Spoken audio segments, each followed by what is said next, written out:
Ayo, peace, blessings, and a whole lot of side-eye to the gods and goddesses. The god Shango back at your screens with some serious judicial fire to ignite. So buckle up, Flesh Fam, because the next 3 hours, we're deep diving into a rabbit hole of courtroom corruption. So deep, it'll make your third eye twitch. That's right, family. We're back talking about Judge Bias with a capital B. We're exposing the alleged misconduct of Chief Judge Glanville, aka Judge Bias. This ain't your mama's courtroom drama. We've got 3 days of footage compressed into this bad boy. Audio level for crystal clear listening. And those pesky mic issues where they be lowering the mic or cutting their mics off, we got them volumes up for you, family. So prepare yourselves for evidence of a secret ex parte meeting between Glanville and Copeland, aka Lil Woody. We'll dissect the allegations of coercion to get testimony against Jeffrey Williams, aka Young Thug, and his record label, YSL. Was just to serve? Hell no. We're about to break down the smoking gun, evidence, and see if we can expose the truth behind the robes. So grab your popcorn, Flesh Fam. This ain't just a recap, it's a full-blown investigation into the underbelly of the legal system. Let's get ready to hold those in power accountable. Before we get started, I'm sure we've all seen these clips floating around all over the place, Flesh Fam, but today we're bringing you the whole picture. We've combed through 3 days of footage, organized it into a crystal clear timeline, and leveled up those audios so you can hear every juicy detail. This ain't just a rehash, it's a deep dive into Judge Glanville, aka Judge Bias, alleged misconduct, exposing the connections and potential corruption you might have missed before. Let's get it, fam.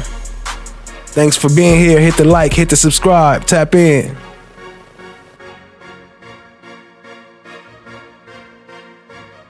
We haven't made a dime off of it.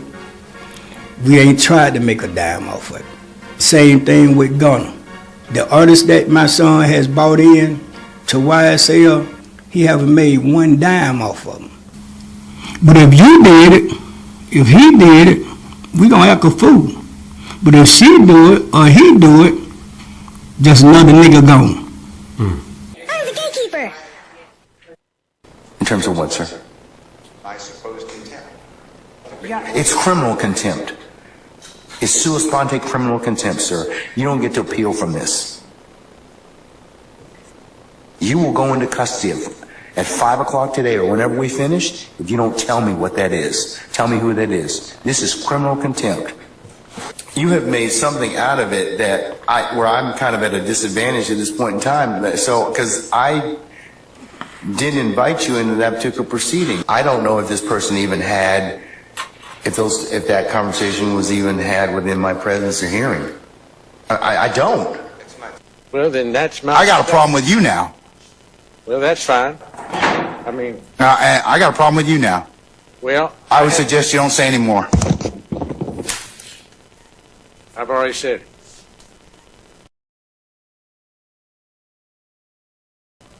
I know that, sir. I didn't say you did anything wrong. He can make a decision not to testify.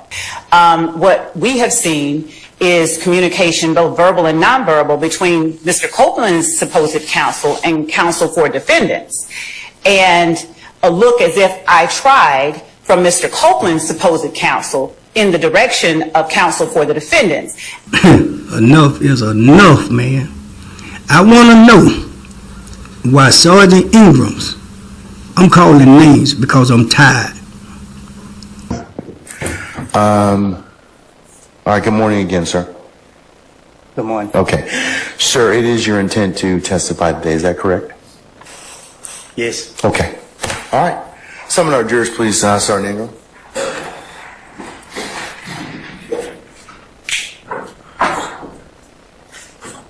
Last but not least, I want to know how is the DA department being allowed to forcibly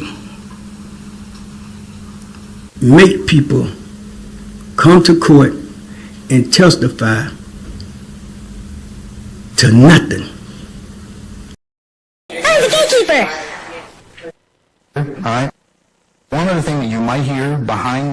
this bell that starts jingling, all right? And if you hear a jingling sound like a bell, please don't think that I'm doing anything creepy up here, all right? I have a service dog behind me. His name is Jack. I think some of you may have seen him already. He lives the best life ever. He's pampered. He's really, and he's a Labrador Retriever. He's about almost 2.5, 3 years old at this point in time. So, but if you hear that bell, that's him moving around, all right? He doesn't bark. He rarely gets interested in what's going on, so he might come up here and look, but that's about it, all right? Don't bring him any food either, okay? All right? He is spoiled rotten, so please don't try and throw any food back here behind me or anything like that. He doesn't need anything else, okay? But if you hear that bell, hear that sound, that's what's going on behind me, and he'll get up when we have breaks and whatever else. So, but that's it. You hear the bell, that's Jack. All right. On Monday, we reached out to Mr. Copeland to see if he wanted to come down to do witness prep. We did not meet on Monday. On Tuesday, we thought that he was going to get called. Those conversations that we had with Mr. Copeland, that he advised that he wanted his attorney there. We would have obliged that, but I believe that we were having good conversation as he's a witness in our case. And then it was not until 6 o'clock last night that I received an email from Mr. Melnick, copied Mr. Shard and Mr. Steele on that email, and advised that his client was going to plead the fifth. Once we received the email from Mr. Melnick last night, we moved forward, Your Honor, drafting a motion in order to give Mr. Copeland use immunity in this case. 24-5-507, Your Honor, lays out that it is the state's, and we have decided that whatever Mr. Copeland says, he will have immunity in this trial and in this proceeding. And that has been the state's decision, and the state can make that decision, and we have so done that. Mr. Copeland be compelled to testify and not insert his Fifth Amendment privilege and testify as a witness in this proceeding. So, Mr. Melnick, here's the thing. Your client can certainly advance his Fifth Amendment privilege against self-incrimination.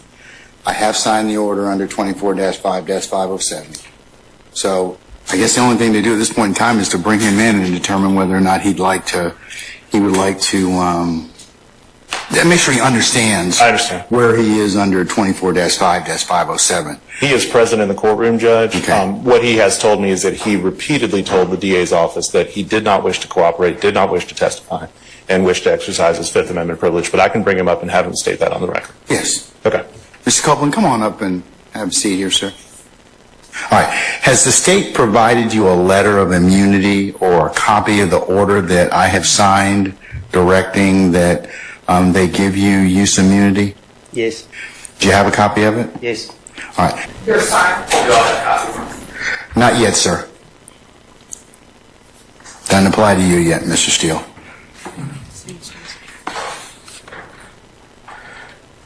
All right.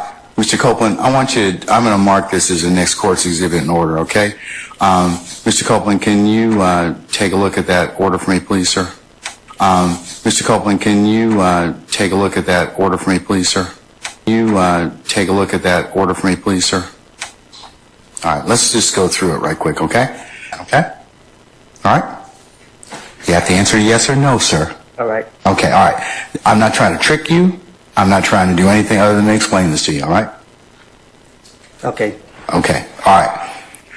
To compel your testimony, and our district attorney, Ms. Willis, to compel your testimony, and our district attorney, Ms. Willis, to compel your testimony, and our district attorney, Ms. Willis, she has the purview of determining whether or not your testimony is needed for a particular trial. I don't even have that authority. Your attorney doesn't have that authority. You can't decide that. She makes that decision. So, and it's in the public interest. So, and that your testimony is necessary. So that's how we, as a due process, gets you to come to court. I mean, the state is basically, knowing that you have a Fifth Amendment privilege, says, okay, we acknowledge that. We're going to give you immunity. And as a result of that, then you have to testify as a result of that. If you don't testify, I could hold you in contempt and jail you because the way that you get out of that contempt is to just testify. Your attorneys told me you're going to invoke your Fifth Amendment privilege. Done, said. However, the immunity has been signed. I have a copy of that right now. So you're required to testify. So, If you don't testify, the state's probably going to ask me to jail you, and I'm probably going to do that. So I'd like you to go ahead out and talk with your lawyer and tell me what you want to do at that point in time, okay? Do you need any more time to talk, Mr. Copeland? Okay. What is your desire at this time? I'm taking the fifth. Okay, you're taking the fifth, but you've got immunity, but you still want to, are you going to testify? That's the thing. I've acknowledged the fact you have a Fifth Amendment privilege, but the state's given you immunity, so that overrides that Fifth Amendment privilege. They require you to testify. Yeah, but the state don't know what they're talking about. So they ask me a question, they implicate me, then... Okay, they can't prosecute you on that. They can't. Then we wouldn't have any faith that we need to have people come in and give testimony. So that's why they can't do that. They kind of can't. So basically, whatever you have to tell us, you tell us. Say no more. Do you wish to testify, Mr. Copeland? Is that no? You have to say no on the record. Say it again. Do you wish to testify? He said I tell him whatever I got to tell him. That's So I testify. You will testify. Yeah. All right, sir. Okay. What we're going to do in just a second is I'm going to go ahead and I'm going to call for our jurors. I will formally administer the oath to you, and then the state will ask you some questions, okay? And then you'll be cross-examined at some point in time by potentially... Can I speak to my attorney before? Because I think I just said the wrong thing. Sure. I'll tell you what. Why don't you step outside and talk to Mr. Melnick?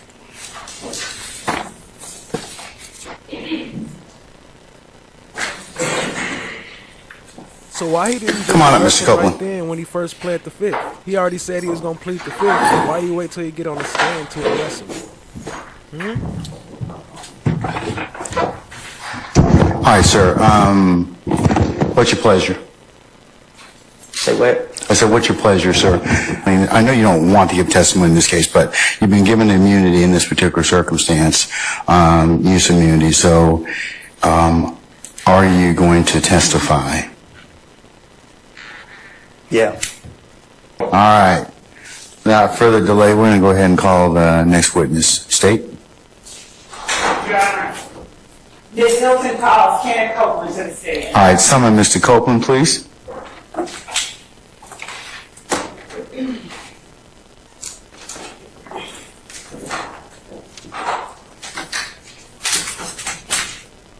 Your Honor, here is that. Mr. Copeland is. Here it comes. All right, Mr. Copeland, go ahead and approach the witness stand. Before you sit down, if you would turn and face Deputy Hand and be sworn as a witness. Right. You swear affirm the testimony to everybody give report of the truth, the whole truth, nothing but the truth, help? Yes.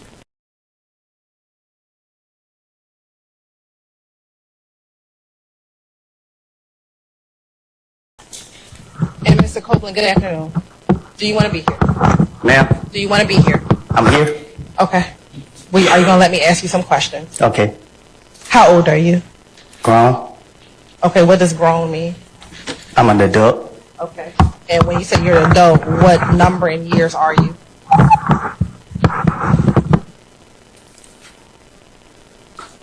I plead the fifth. Mr. Copeland, given the fact that you have invoked your Fifth Amendment privilege, but the state has already given you immunity under 24-5-507, this court holds you in willful contempt, and we'll see you on Monday. And we'll see if we can get some more testimony at that point in time. Take him into custody. And what's the basis for your mistrial? We didn't know he was going to invoke. We didn't know what he was going to testify to, and I certainly didn't let him.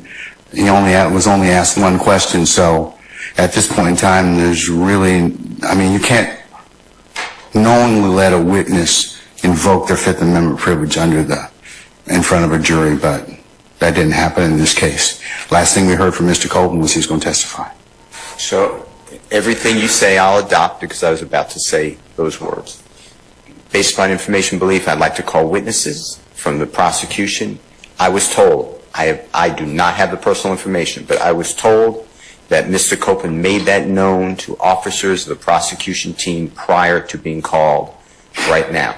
But it's what I was told, I mean, the last thing the court knew, and he has counsel, but it's what I was told, I mean, the last thing the court knew, and he has counsel. Your Honor, I'd just like to put some things on the record regarding Mr. Copeland. As we stated earlier, Mr. Copeland has... I don't want to interrupt you. Your Honor, I'm just telling the court I am not accepting the proffer. Your Honor, if I may... Okay, but counsel gets the proffer, Mr. Steele. I can accept that. So, could you sit down? Is it time, sir? Sit down. Okay, thank you, sir. All right, Ms.love, you can complete your proffer at this point. Your Honor, yes. Just to relay to the court the observations that members of our office have made throughout the course of this morning and throughout the time that we've been dealing with Mr. Copeland. Our cause for concern is Mr. Copeland's communication that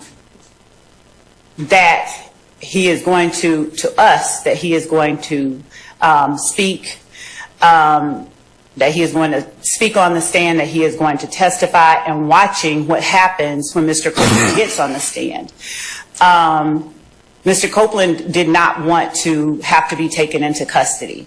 The court gave him the opportunity to have present in court with him someone who is supposed to be representing his best interests. What we have seen is communication, both verbal and nonverbal, between Mr. Copeland's supposed counsel and counsel for defendants.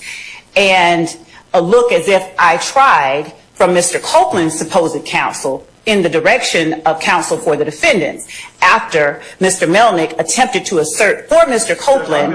May I finish? Let her finish, Mr. Melnick. Please sit down and I'll let you start. Okay? All right. Thank you, sir. While Mr. Copeland is on the stand stating that he wants to testify, that he will testify rather.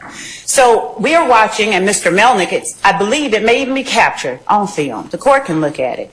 Mr. Melnick turns to the direction of counsel for the defendants and motions like, that's it.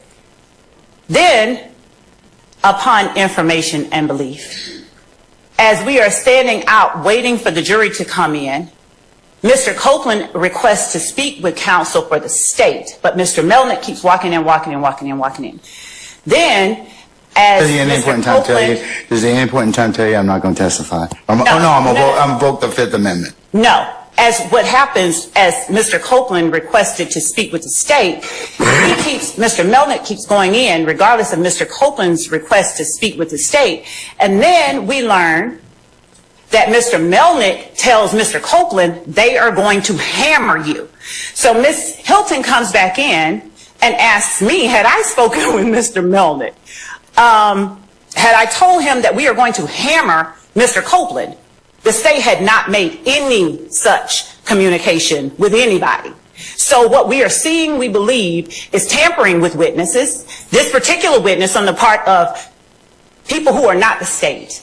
So we are concerned. I don't know that Mr. Copeland's interest is being represented when that interest may not be in alignment with the people that Mr. Melnick is communicating with on breaks, and after Mr. Copeland has communicated to this court, he will testify. So watching the goings on as Mr. Copeland is not on the stand, it has been publicized, it has been hyped up that Mr. Copeland is the next witness. Mr. Copeland is the witness. And then Mr. Copeland, he's been nothing but cordial. He's been nothing but communicative with Ms. Hilton during the time that she has been interviewing him and speaking with him. And the reason Ms. Hilton was not in here just now when the jury came out is that Mr. Copeland asked to speak with Ms. Hilton. But Mr. Melnick kept going back in there and going back in there and going back in there. And the reason that we have a problem with this is that Mr. Copeland is not facing any charges. For Mr. Melnick to suggest or say to him that we're going to hammer him, it causes us to call into question whose interests he's representing. And so we would ask that, you know, what I haven't even thought of in my mind an appropriate remedy at this point, because it is wrong for parties to inject themselves on behalf of purportedly one person And I don't know. I guess they're, I don't know what's going on. But I can say that this entire day, starting from the point at which Mr. Melnick is invoking Mr. Copeland's Fifth Amendment right after Mr. Copeland has said he's going to testify, has gone a little off rails, and it's a little bit concerning. So, Your Honor, as to this motion for a mistrial, we would argue that it's caused by actions on the part of people other than the state, that Mr. Copeland got here and said what he did. So we will continue to speak with Mr. Copeland because Mr. Copeland doesn't have any charges that are open. If he asks to speak with us, which he has, we'll go and speak with him. I'm not even certain what is going on behind me with respect to persons who are purporting to represent the best interests of Mr. Copeland. But it would appear to me that Mr. Copeland's best interest would be served by Mr. Copeland not being inside the Fulton County Jail. But that's just my opinion. So, Your Honor, I would ask that the court deny the motion for a mistrial at the very least. And if it goes any further, find that actions by people other than the state have led to us being where we are. Because Mr. Copeland was at the point right before lunch of agreeing to testify. That is the reason we were ready to get started right before lunch. Because now he's been told he's going to be hammered by his attorney, I guess. He told him that, I guess, the state's going to hammer him. I don't even know what. But Ms. Hilton has gone over the questions that she has for Mr. Copeland. She has spoken with him about it. They have been speaking cordially with one another. And this idea that somehow someone is entitled to a mistrial as a result of this action on the part of Mr. Copeland is a farce under these circumstances. We'd ask that the court deny the motion. All right. I'm going to deny the motion for mistrial. Mr. Steele, at this point in time, I'll note that you've made it. And Your Honor, the state has a matter we need to take up ex parte with the court. all right. I'm going to profit this. But there's a great investigator who is looking at me and I trust her. I'd like to call her as a witness. I was told I was not there. I was told that, and I forget her name. I know her first name, but her last name.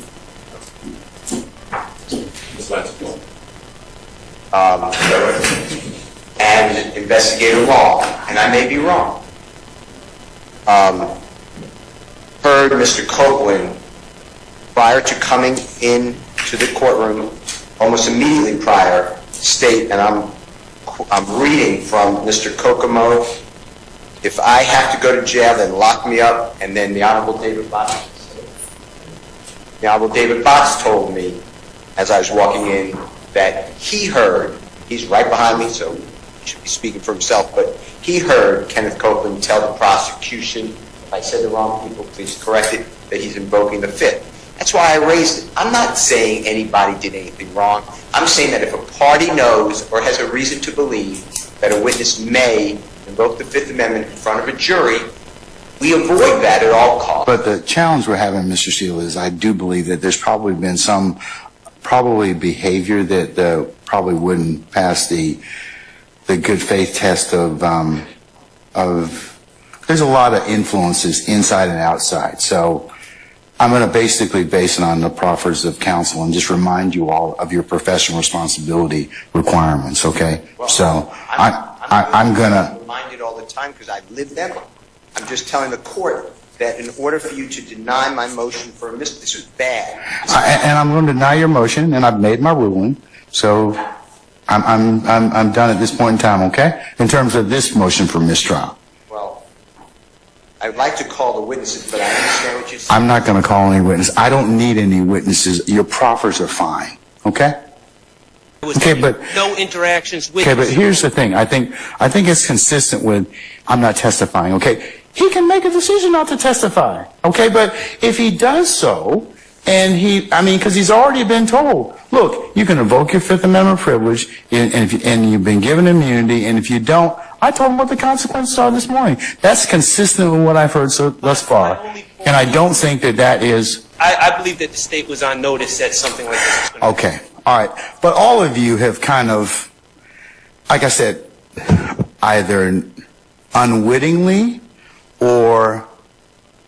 I believe that the state was on notice that something like this was going to happen. Okay, all right.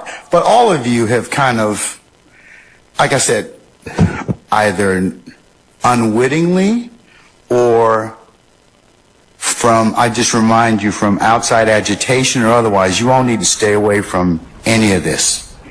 You do. Both sides need to do this. Do not let outside influences, influence your actions and get you in trouble. You all should rise to a higher standard in terms of don't let any of this stuff. I mean, these witnesses will testify to whatever they're going to testify to. So The defense has done nothing. I didn't say you did anything wrong. Okay, but I've heard is the state. I didn't say you did anything wrong, but I understand, okay. Your Honor, but I just want to be clear. The only thing that I've heard today is that the state met with Kenneth Copeland without his attorney. Are we going back to that again? I thought we... I don't know of any defense counsel that's had any conversations with Kenneth Copeland at all. I understand that, but you can't let other people, and I would advise you not to let third parties influence what you may think a witness is going to do. That's not happening. Okay, and that's all I was trying to tell you, okay? Okay. All right. Judge, I would like to hear. Yes, sir. What does he like to tell me, Mr. Malnick? Judge, I went back and reviewed my communications with the Fulton County District Attorney's Office in relation to Kenneth Copeland. And I found communications as late as June 5th of last year where the Fulton County District Attorney's Office had reached out to me about speaking to Mr. Copeland. Speaking to Mr. Copeland concerning this trial. Not about any other case. Speaking with Mr. Copeland about this trial.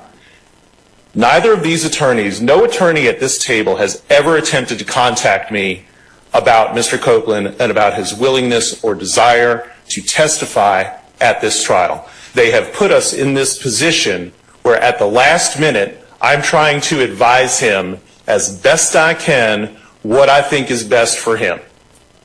Had they exercised the slightest bit of professional conduct, we would not be sitting here having this conversation today.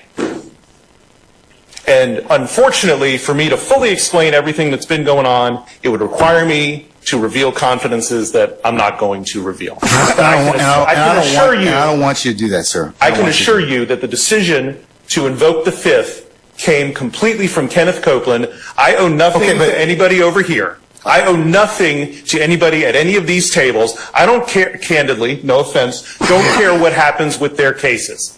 The only thing I care about is what happens to Kenneth Copeland. And for any assertion, I'm sorry, Judge, for any assertion. And that's your primary duty. It is. That's exactly right. And for an assertion to be made that I or Mr. Copeland are somehow being influenced by somebody over here is absolutely ridiculous. I take great offense to it, and I can tell Ms.love that I am going to the State Bar to report her for contacting a witness that she knows to be represented by counsel. She and I have had conversations about Kenneth Copeland. Okay, and sir, that is whatever you decide to do outside of what the court is ruling upon. Remember, the court can only rule upon what I see. Okay, and what I see at this point in time is a witness who, for whatever reason, may have some other reasons about his testimony. He has expressed those this morning. He said, "I'm going to invoke my Fifth Amendment privilege." Mm-hmm. The state came to me and said, "Okay, listen, we would like you to sign an immunity order under 24-5-507. They make that decision. So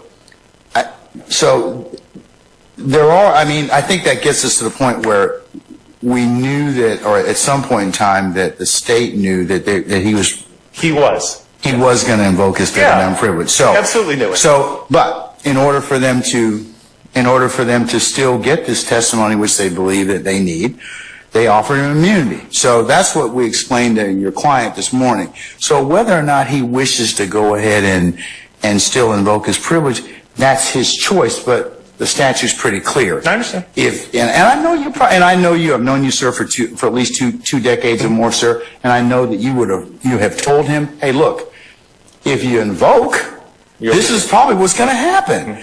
And I suspect that as you probably have a conversation with him now, you're probably going to tell him, well, that was a self-fulfilling prophecy in terms of what I told you might happen. But I don't know what conversations you have with him, but I suspect that they were consistent with what the dictates of 24-5-507. Now, Monday, we'll go ahead and I'll call him out before the jury comes in on Monday morning. We'll ask him whether or not he wishes to continue his testimony, because I don't want him to invoke in front of this jury if You see, he said Monday we're gonna call him back out, right? What happened to that? He was already testifying.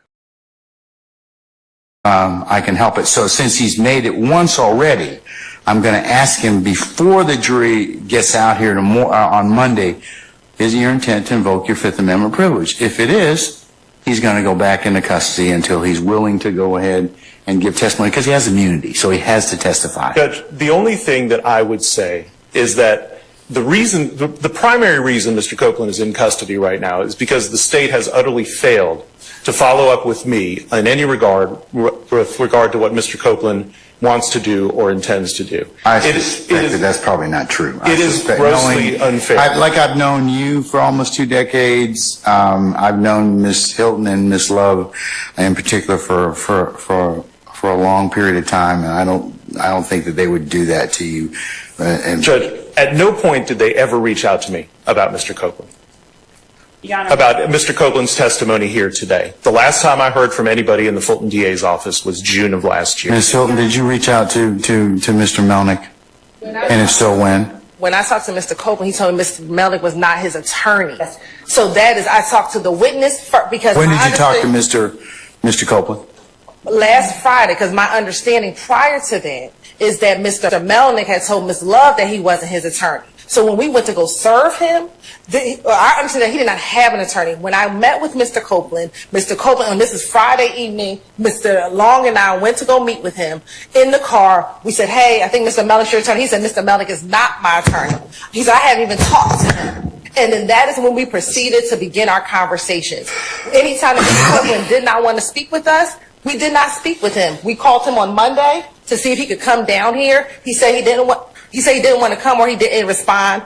We left it alone. On Tuesdays when we picked him up for the first time, on Tuesday when he did not take the stand, we went upstairs, we had some conversation, we left. Mr. Long took him back home, and then yesterday he came back down here with us. Again, we showed him some of the evidence that we were going to show him, and that was the extent of it. And if at any time Mr. Copeland would have told us he wanted his attorney present, we would have called Mr. Melnick. But our understanding was, one, he was not his attorney. Mr. Melnick disavowed being his attorney, and Mr. Copeland told me he wasn't his attorney. So that is what I based all of my decisions after. It was not until 6 o'clock last night, or whenever this email was sent from Mr. Melnick with Mr. Shard and Mr. Steele copied on it, that I get this idea that you've been talking to my client, and then my client is going to plead the Fifth, which brought us here today. That has been what has happened since last Friday, Your Honor. All right. So we have a witness that may not have been totally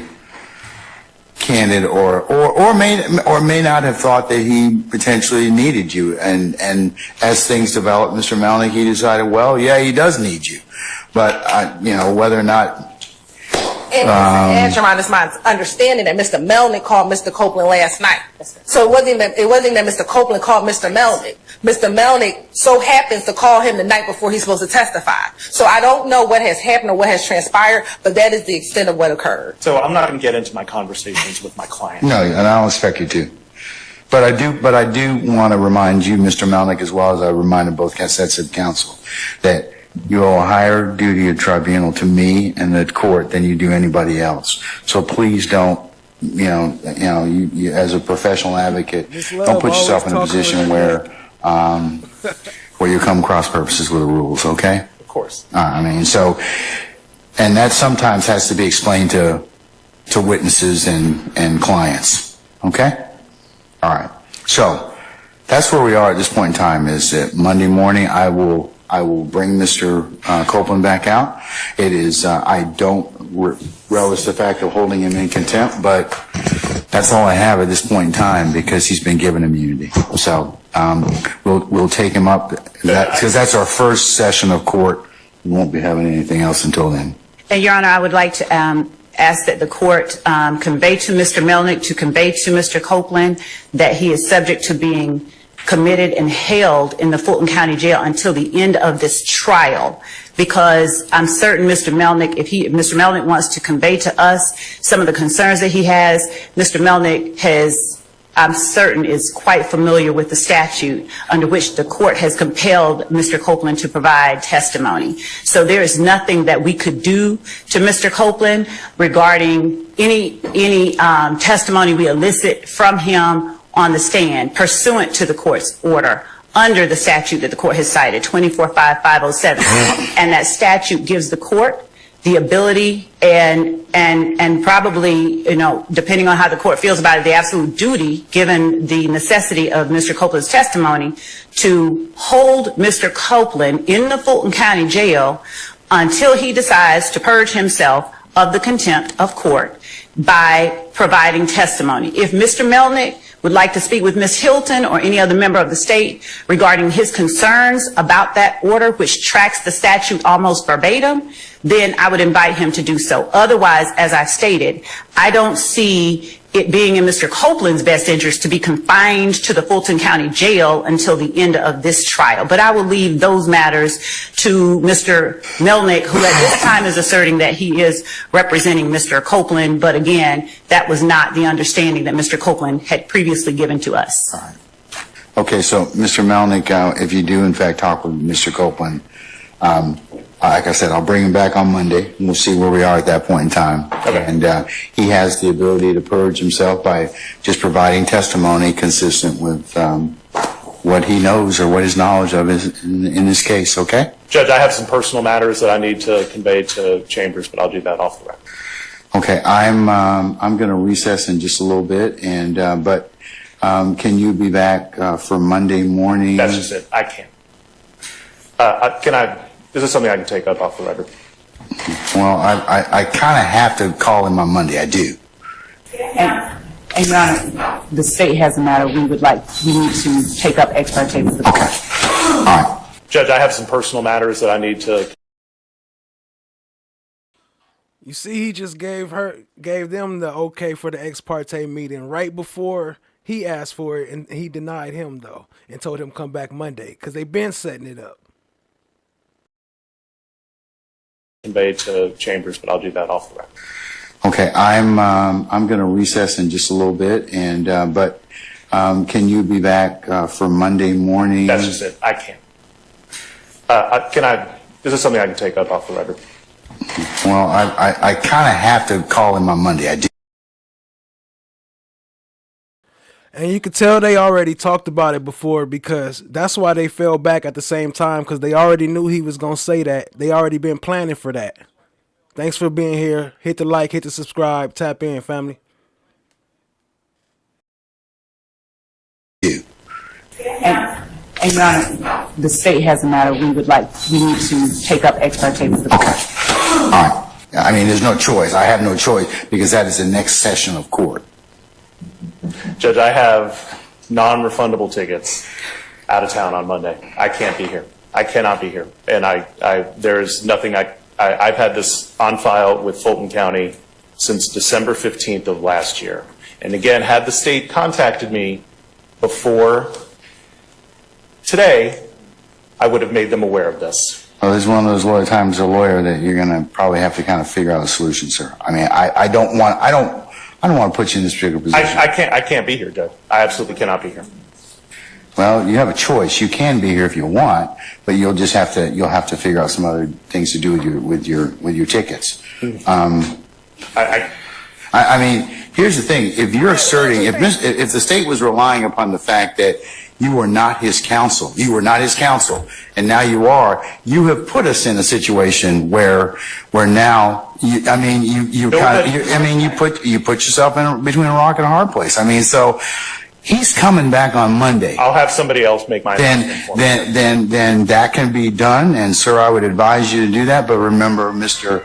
Copeland, has to have some concurrence. So maybe before he leaves and goes actually to the Fulton County Jail, you may need to have a conversation with him about that so we're clear, and I'm clear as to whether or not you're coming back on Monday or somebody else is. And I need to know who that lawyer is. And then I'll remain and be available for a further discussion.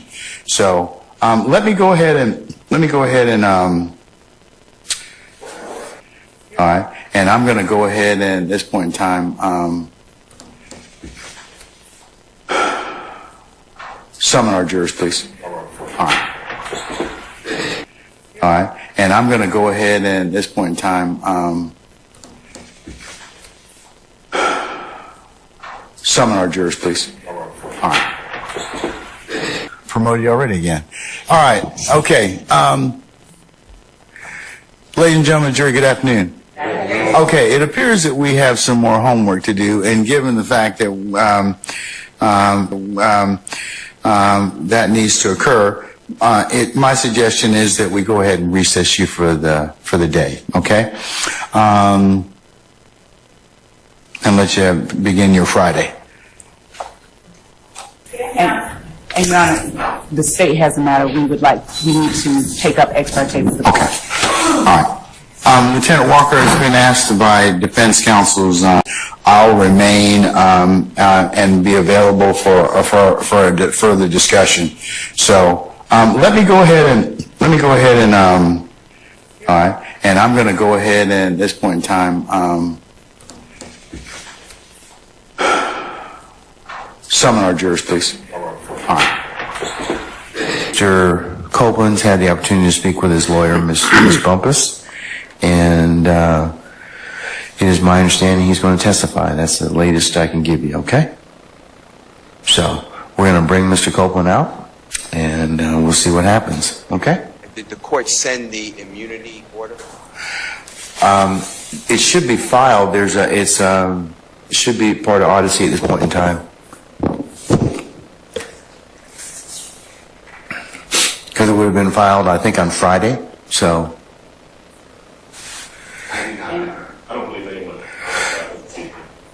Ms.love, did you file that already? We left the yellow envelope with the court for a signature. We were going to file it under seal. You mean the motion? It was the motion and the order. Okay, all right.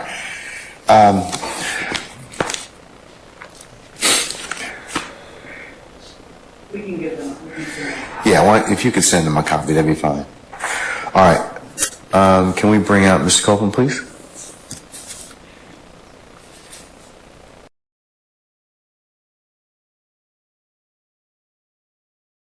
Look at that guilty face. Tell it all, don't it?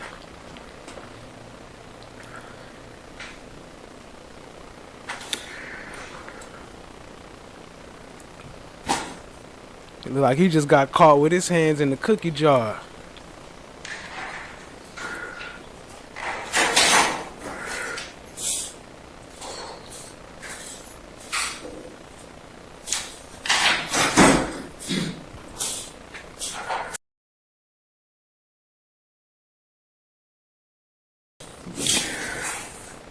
At this point, he ain't even told him about the meeting. He acting like it didn't even happen yet. All right, Mr. Copeland, have a seat, sir. All right, good morning again, sir. Good morning. Okay. Sir, it is your intent to testify today, is that correct? Yes. Okay. All right. Summon our jurors, please, Sergeant Ingram.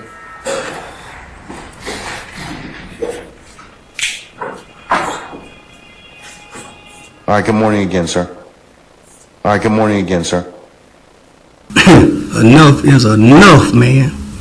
I want to know why Sergeant Ingrams was in a different courtroom. I attended a trial of a young man, and I was sitting on the bench for at least 10 minutes. And all of a sudden, he called me to come to the door. I'm calling names because I'm tired. Sergeant Ingrams. All right. Some of our jurors, please, Sergeant Ingram. Sir, it's obvious. I would expect no less because you're his advocate, you're his champion.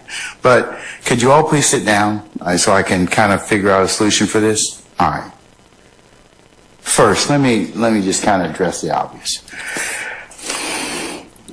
I know that at times tempers have been heated in this particular trial, and they continue to do so. And I know that all of you are being zealous advocates and representing your clients to the best of your ability with zeal and rigor. However, I agree that there should not be ad hominem attacks on anybody or any counsel.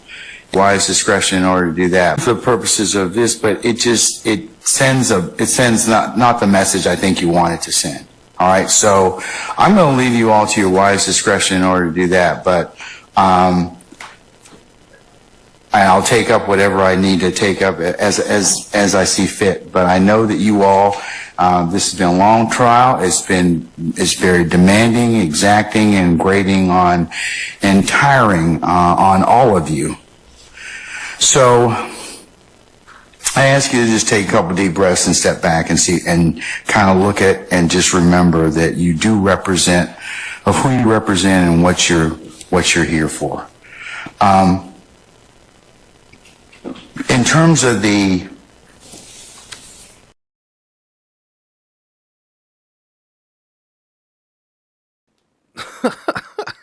guilty face. Mr. Botts, you need to use the microphone, sir. All right. Is it working now? Can you hear me fine? Yes, sir. All right. Your Honor, we started this whole fiasco out with whether the state knew that Mr. Copeland was going to take the Fifth Amendment when he took the stand. And if so, was that proper or improper to put him up on the stand knowing that they were going to...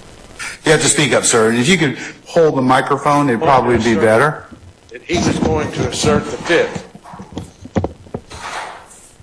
And I know that they did know that he was going to take the Fifth because I heard it said outside right before I walked into court. I even said the officer...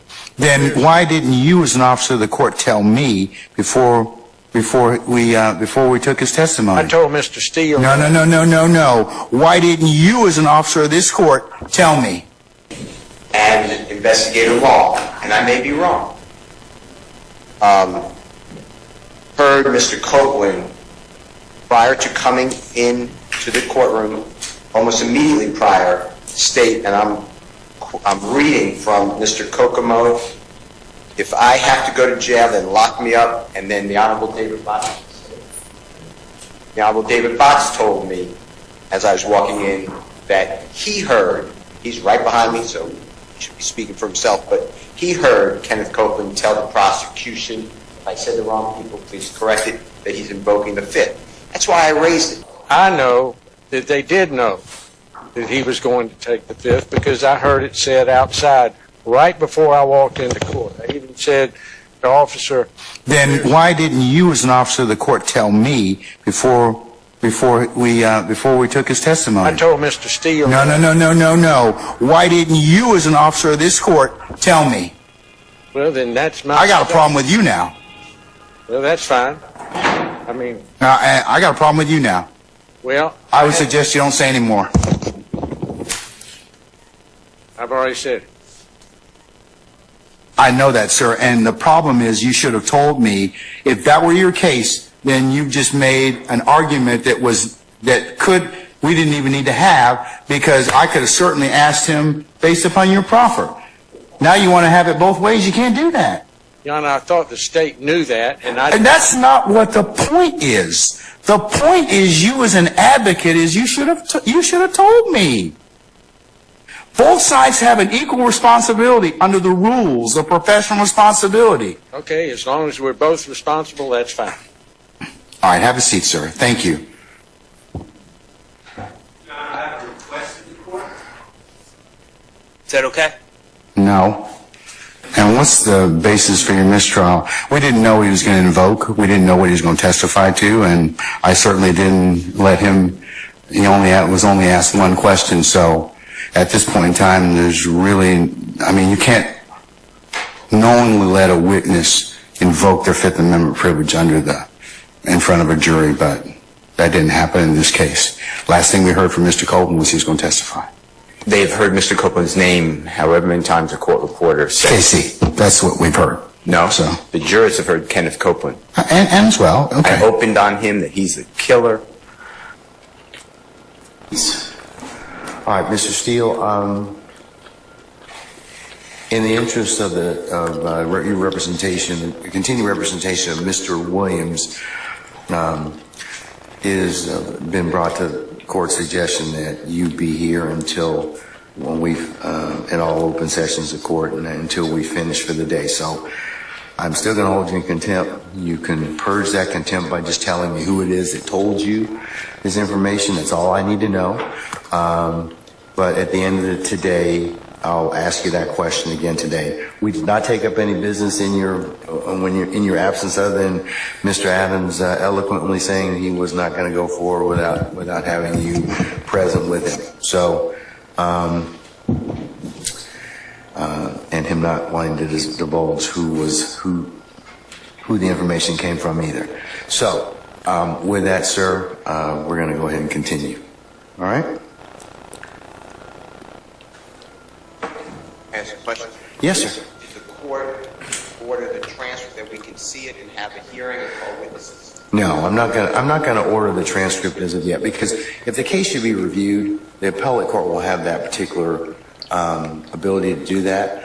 I don't believe at this point in time it is the court's understanding of the ex parte conversation that the disclosure is the more troublesome remedy. If I did something wrong, then certainly that can be reviewed.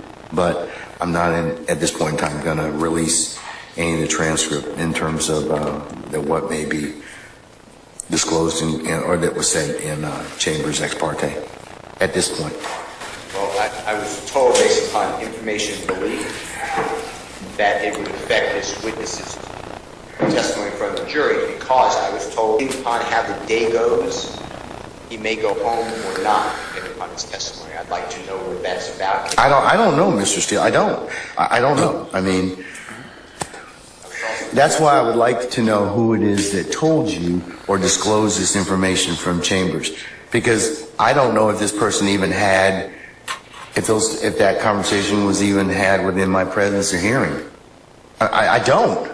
So I would like to have a hearing with the court as a witness, with the DAs as a witness, with the deputies as a witness, with Mr. Copeland as a witness, with his counsel as a witness, court reporter, transcript. And Judge, I'm not trying to be harmful. Mr. Steele, I think that you're running a very thin professional responsibility line. I don't think you have cover at this point in time. I think you're blowing your coverage at this point, because I do think that somebody told you some things that violate privilege. What privilege? Attorney-client privilege. So, I mean, but that's beside the point at this point in time. We're not going to argue about that right now.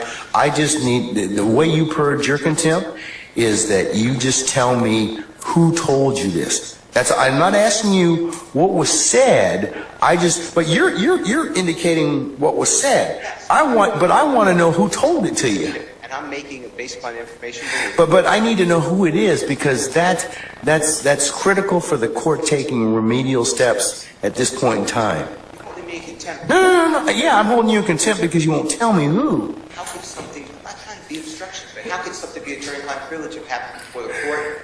Well, because if somebody's a represented party and they disclose the information that to you all as parties in this case, that could be a problem.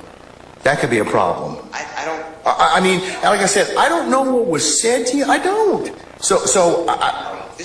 trying to get out. I don't. That's improper at this point in time. Why? Because you are telling the court conversations that you are privy to in my chambers that I know you weren't present. The court was present. That's what I'm trying to say. That doesn't make a difference, but you got information that you shouldn't have had. And then you can't, and then you turn around and you say, well, the court did something wrong and that we should be entitled to have the transcript. You all have contorted and perverted that particular process. You really have. What I said was it is a material part of trial. It's not, well. There's a right to be at, and I'd like to exercise. It would be just like if you all in the past have had ex parte conversations with the court. And I won't say about for what. You and Mr. Adams and others. That is your right, and that little period or that little conclave of discussion with the court protects you. So if it needs to be reviewed later, it gets reviewed. But you have made something out of it where I'm kind of at a disadvantage at this point in time. So, because I did invite you into that particular proceeding, and I don't think you had the right to be there. Well, all I know is what I told you, and there's more. Okay, well. There's a witness testifying who met with the court and the DAs. That doesn't concern us? Your Honor, may... Meaning the defense? I think that for an ex parte conversation, in terms of... You seen them cut her mic off? I didn't catch that before. They straight cut her mic off. What was said, and I'm... Your Honor, may... Meaning the defense? I think that for an ex parte conversation, in terms of what was said, and I'm not gonna continue to discuss this because the transcript is what the transcript is, and it will say what it reflects. It really will, and the court will stand by that. But the other conversations that you may be privy to or may have been disclosed to you, they're troubling. They are. That's why I've got to find out who it is that disclosed that information. So you have the keys to your own contempt. I don't want to hold you in contempt, sir. I don't. I'm not asking you to tell me what was said between the two of you, but I do need to know who told you. So if you're willing to tell me that, that's fine. That will purge your contempt. If you don't want to, then, I'll unfortunately have to look at and waiting to get that information. So you can let me know.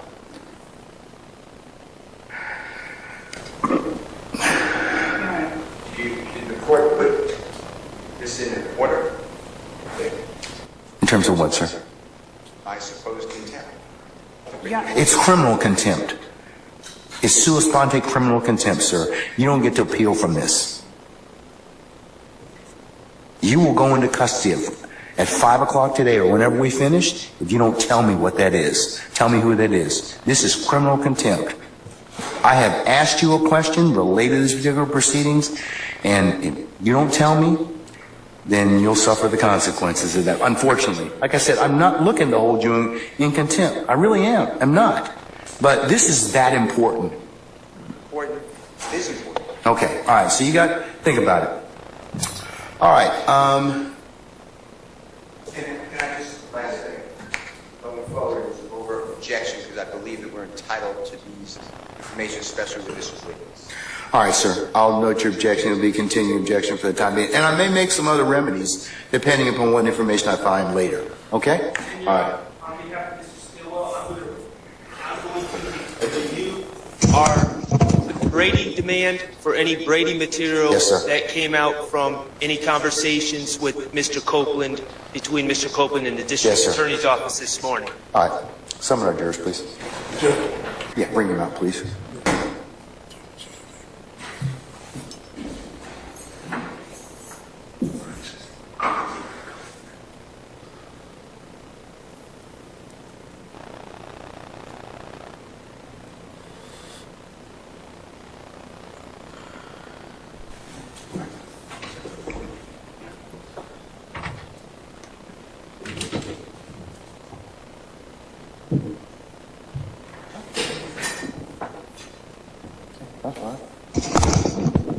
Roger, please.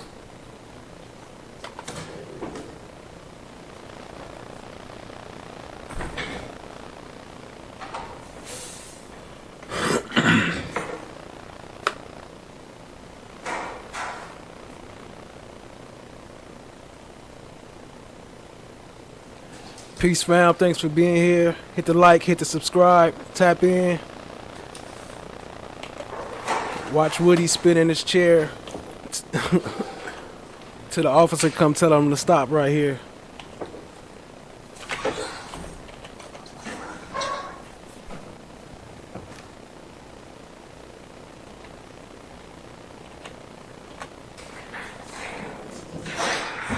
All right, Miss Hilton, go ahead now.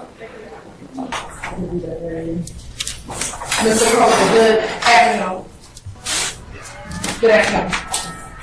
I gotta say that. You haven't said anything yet. When we left after court, I'm going to approach you with some items. Your Honor, may I approach the witness? You may have shown those to counsel already. Yes, these are what they saw right before we took lunch. Mr. Copeland, I'm going to show you what's been marked as State's Exhibit 350Y, 351Y, 342 Yankee, and 356 Yankee. Can you take a moment and look at those pictures? Remember, Ms.love said their conversation was cordial. They was very cordial in their conversation. What happened to that?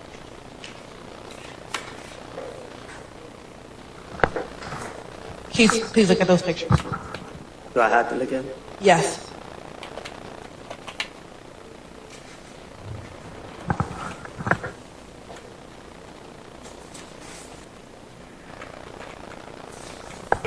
I'm going to start first with State's Exhibit 350 Yankee. Tell me if you recognize individual in State's Exhibit 350 Yankee.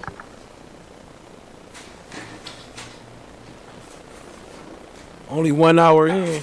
2 more hours to go, Mr. Steele, fam. before I recessed, I asked you, how did you get this information?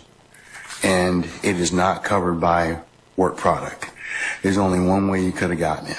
So I'm going to ask you again. And I respect that, and it gives me no joy, but as you know, Georgia Rule of Professional Conduct, please check me. Rule 1.6, comment 5 reads, and this is what I have. 1.6. I know what the rule says, but here's the thing. Well, I'm just. You need to please tell me who you got it from. I'm not asking you sum and substance of anything as of yet, okay? But I need you to tell me how you got the information. If you don't tell me how you got the information, I'm going to hold you in contempt. I understand, and I don't want to be held in contempt. And I don't want to hold you in contempt, but this is so sacrosanct to have a conversation in my chambers parroted to you and others. It is that serious. Yeah. And that's why I raised it. It is that serious that we should have been there, and it shouldn't have happened. Sir, that's a whole separate issue, and that's why ex parte conversations are recorded. Why would it be ex parte? You're acting like it's ex parte under seal. It's ex parte. It's ex parte because that's what the state asked me to do. It's just like when you asked me for an ex parte conversation. I've never asked this honorable court or any court to meet with me and a witness. Sir, you're straying off the issue. I'm not. The issue is how did you get this information? I understand the issue. I promise you I understand it. But what I'm trying to ask you is, if you look at comment 5, this is how I understand the law. You cannot you can't violate something and then use privilege. Okay? I'm not violating anything. Okay, but that's why I'm saying, how did you get information? But just listen to what I'm trying to tell you. You're threatening me with contempt. Privilege would occur. The privilege in 1.6 would occur if you were in the right place, right time to begin with. You weren't. Let me tell you.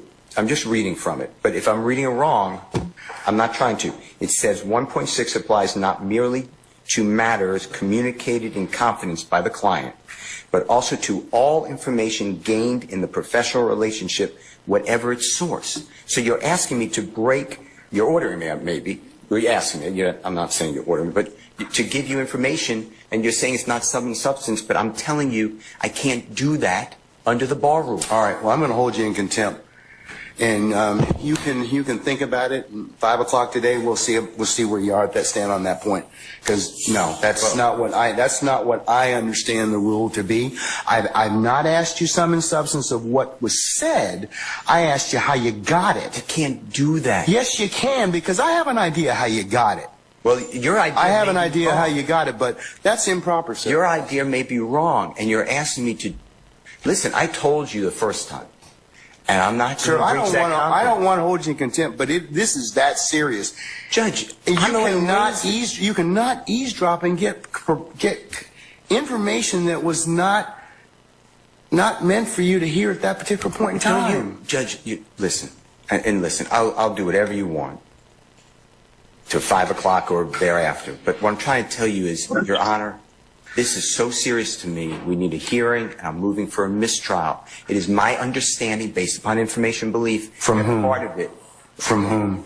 Well, I'd like to get the substance first, and then we can. Okay, well then you'll be in custody until then, because because you need to tell me how you got the information. I'm not asking you what was said. You've already kind of given us some snippets of what you said. That tells me that somebody parroted that information to you. So, but you're assuming something because I told you already. Well, then, other than if you were sitting, unless you were sitting in there with a recorder, or Ms.love, or Ms. Hilton, or one of the deputies gave you that information, or Ms. Weaver shot you a rough copy of the transcript. So how we know Miss Weaver didn't give him a copy of the transcript? She's supposed to, right? That's her law. That's her duty. There's only one other person that's left. Well, Your Honor. And if that person gave you that information, or you a rough copy of one of the deputies gave you that information, or Ms. Weaver shot you a rough copy of the transcript, recorder, or Ms.love, or Ms. Hilton, or one of the deputies gave you that information, or Ms. Weaver shot you a rough copy of the transcript, there's only one other person that's left. Well, Your Honor. And if that person gave you that information, or shared that information with you, she probably violated privilege. Well, let me tell you two, Your Honor. And if that person gave you that information, or shared that information with you, she probably violated privilege. Well, let me tell you two things. One, I don't know how that is a privileged communication. It shouldn't have been. Well, it's because she has a client she's supposed to represent. Who are you talking about? But anyways, who are you talking about? I got this information. She has a client. For the conversation. Well, communication. It shouldn't have been. Well, it's because she has a client she's supposed to represent. Who are you talking about? But anyways, I'm not going to have. What I got this information. I'm not going to have any further conversation with you about this. I want to know. The question still remains. I want to know who gave you the information. I'd like to know what information happened outside our presence. That's really it. He can go into custody at this point. I think that the court needs to again declare a mistrial based upon. Okay, and I'm going to deny your motion. I'm going to deny your motion. I understand that you spoke with a witness outside of our presence. And whenever, yes, I had an ex parte conversation. Don't run out the camera, Ms.love. You influenced the witness based on information belief, and I'd like to have that all on the record. All right. I mean, I don't know why that's so hard to do. If nothing happened bad, that's fine.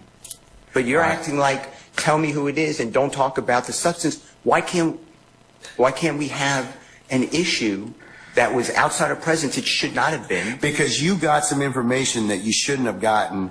Why?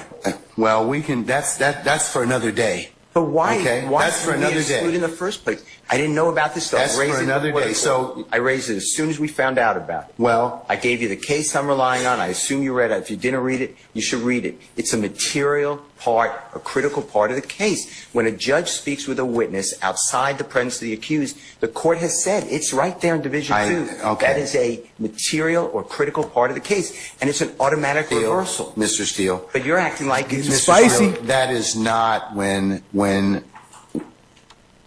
that is not the case when somebody discloses information in a ex parte conversation that one of the parties lawfully asked me to hold. You're not supposed to have communication with a witness who's been sworn. You know, that I'm not telling you. I'm just saying if you read I'm assuming you read it. That's what it says. And you did it supposedly. The state wishes to be heard. You said it supposedly. Yes, Your Honor. And what I'm trying to get to is why did that happen outside of presence? And I need to have I'm respectfully requesting the transcript that you mentioned to be given to us so we could really understand it. And then anything that was not on the transcript, if anything, that we understand what happened outside our presence. Okay. And now you have put it where somehow I have to reveal, and I told you the first time, I'd be breaching 1.6. And I know you're assuming something. I don't think you're breaching 1.6. You can't hide behind 1.6. I'm not hiding behind anything. You can't hide behind, yeah, but the thing is, I think you got this information, somebody disclosed it to you, and that's the only way you could have gotten it. What I got.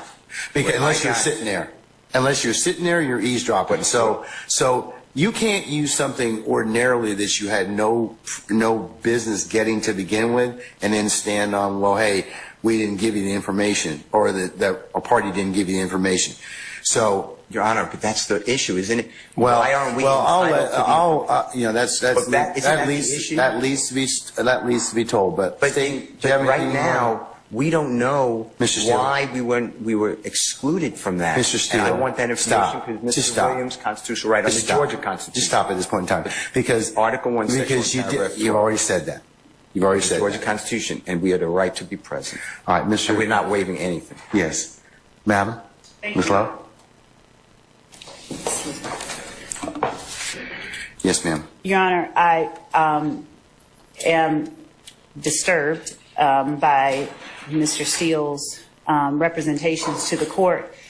The court has inquired. We have no way of knowing what it is or who it was that disclosed information. Here go Ms. Lies. That was contained within an ex parte conversation. Not only was there an ex parte communication between that we requested as a state to be on record with the court, but there was communication made, I believe, to a person and his lawyer.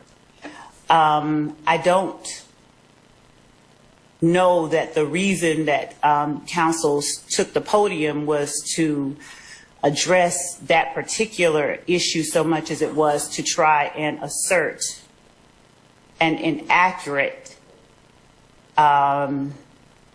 what he calls fact and put it out there in the open as if it were true. But we certainly have the right to request ex parte communications. That's why we ask that the court reporter be present. This is a matter that the defendants did not have a right to be a part of, as this was a matter regarding a civil contempt that the court imposed upon a person for not obeying the court's directive. The state read the case that Mr. Steele cited. It does not stand for the proposition he asserts that it does.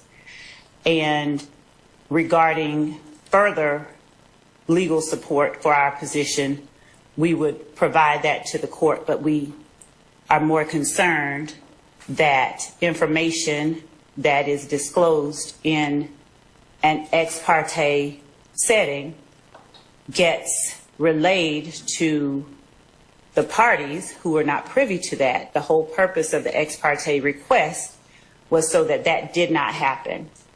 And we expressed on the record our concerns and our reasons for concern regarding that. We believe that without more information about how that information got relayed to the Look at her trying to jump on with him. We cannot make the kind of assertion I'd be inclined to make. So before making the next set of assertions, I would need to know how that information was made privy to them, to counsels for the defendant. We did not act inappropriately. or outside of the rules of professional responsibility. And if need be, we will reach out to the state bar ourselves and ask what the appropriate remedy is for everything that has happened over the last 2 days, well, the last 2 work days, because we are extremely concerned. We have observed a number of actions on the parts of a number of people that I am not comfortable stating publicly at this time, but that would appear to call for being addressed in some other way. So as to Mr. Steele's request, I guess it was for a mistrial. I'm not even certain what all that was. I think it was probably more to make inaccurate assertions on the record public to whomever was within listening shot of his voice. And we would ask that the court strike everything that he said from the time he stood up and started talking after the court asked him where it was that he obtained the information that was made privy in counsel for this court. All right.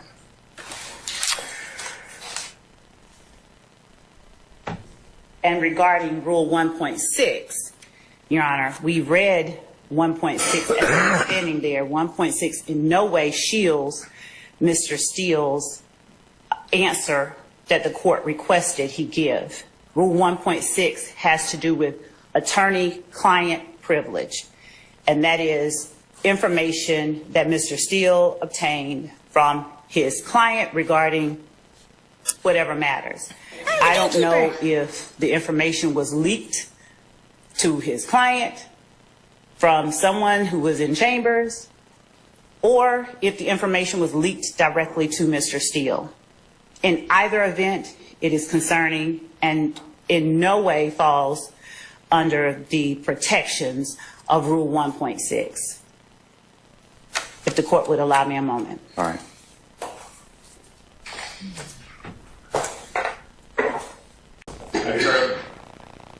Sure. And, Your Honor, also, unless it's Mr. Adams representing Mr. Steele in the capacity as someone who has been held in contempt, Mr. Steele just argued whatever it is that they are trying to argue based on information we believe illegally obtained trying to block everything from the court's chambers. I represent Mr. Williams, and my statements are in regards to my representation of Mr. Williams. All right. He has 2 attorneys. Okay, yeah, he does, but The court, now having found Mr. Steele in contempt, if the court continues in that position, that leaves Mr. Williams represented, at least at this juncture, by myself. That puts me in a position of making sure the court is aware that I'm in receipt of the same information that Mr. Steele received. I'm of the same opinion that the court has engaged in behavior that I believe compromises and corrupts the continuation of this trial. I do believe that we are entitled to and should receive a copy of the transcript so that a full investigation can be made as to what we believe has occurred here. And so I take the same position as Mr. Steele. I am asking for a mistrial, as he did previously, and I'm telling the court that I do not believe that we can proceed at this point based upon the information that we've received. all right, sir. And frankly, I don't believe the state has any say in that. My statements are in regards to my representation of Mr. Williams, and if Mr. Steele is going to be held in contempt, I have exactly the same position. I also do not. Well, I asked him, so I didn't ask you. Yeah. So, but I'll leave it at that. Okay. Have you heard God?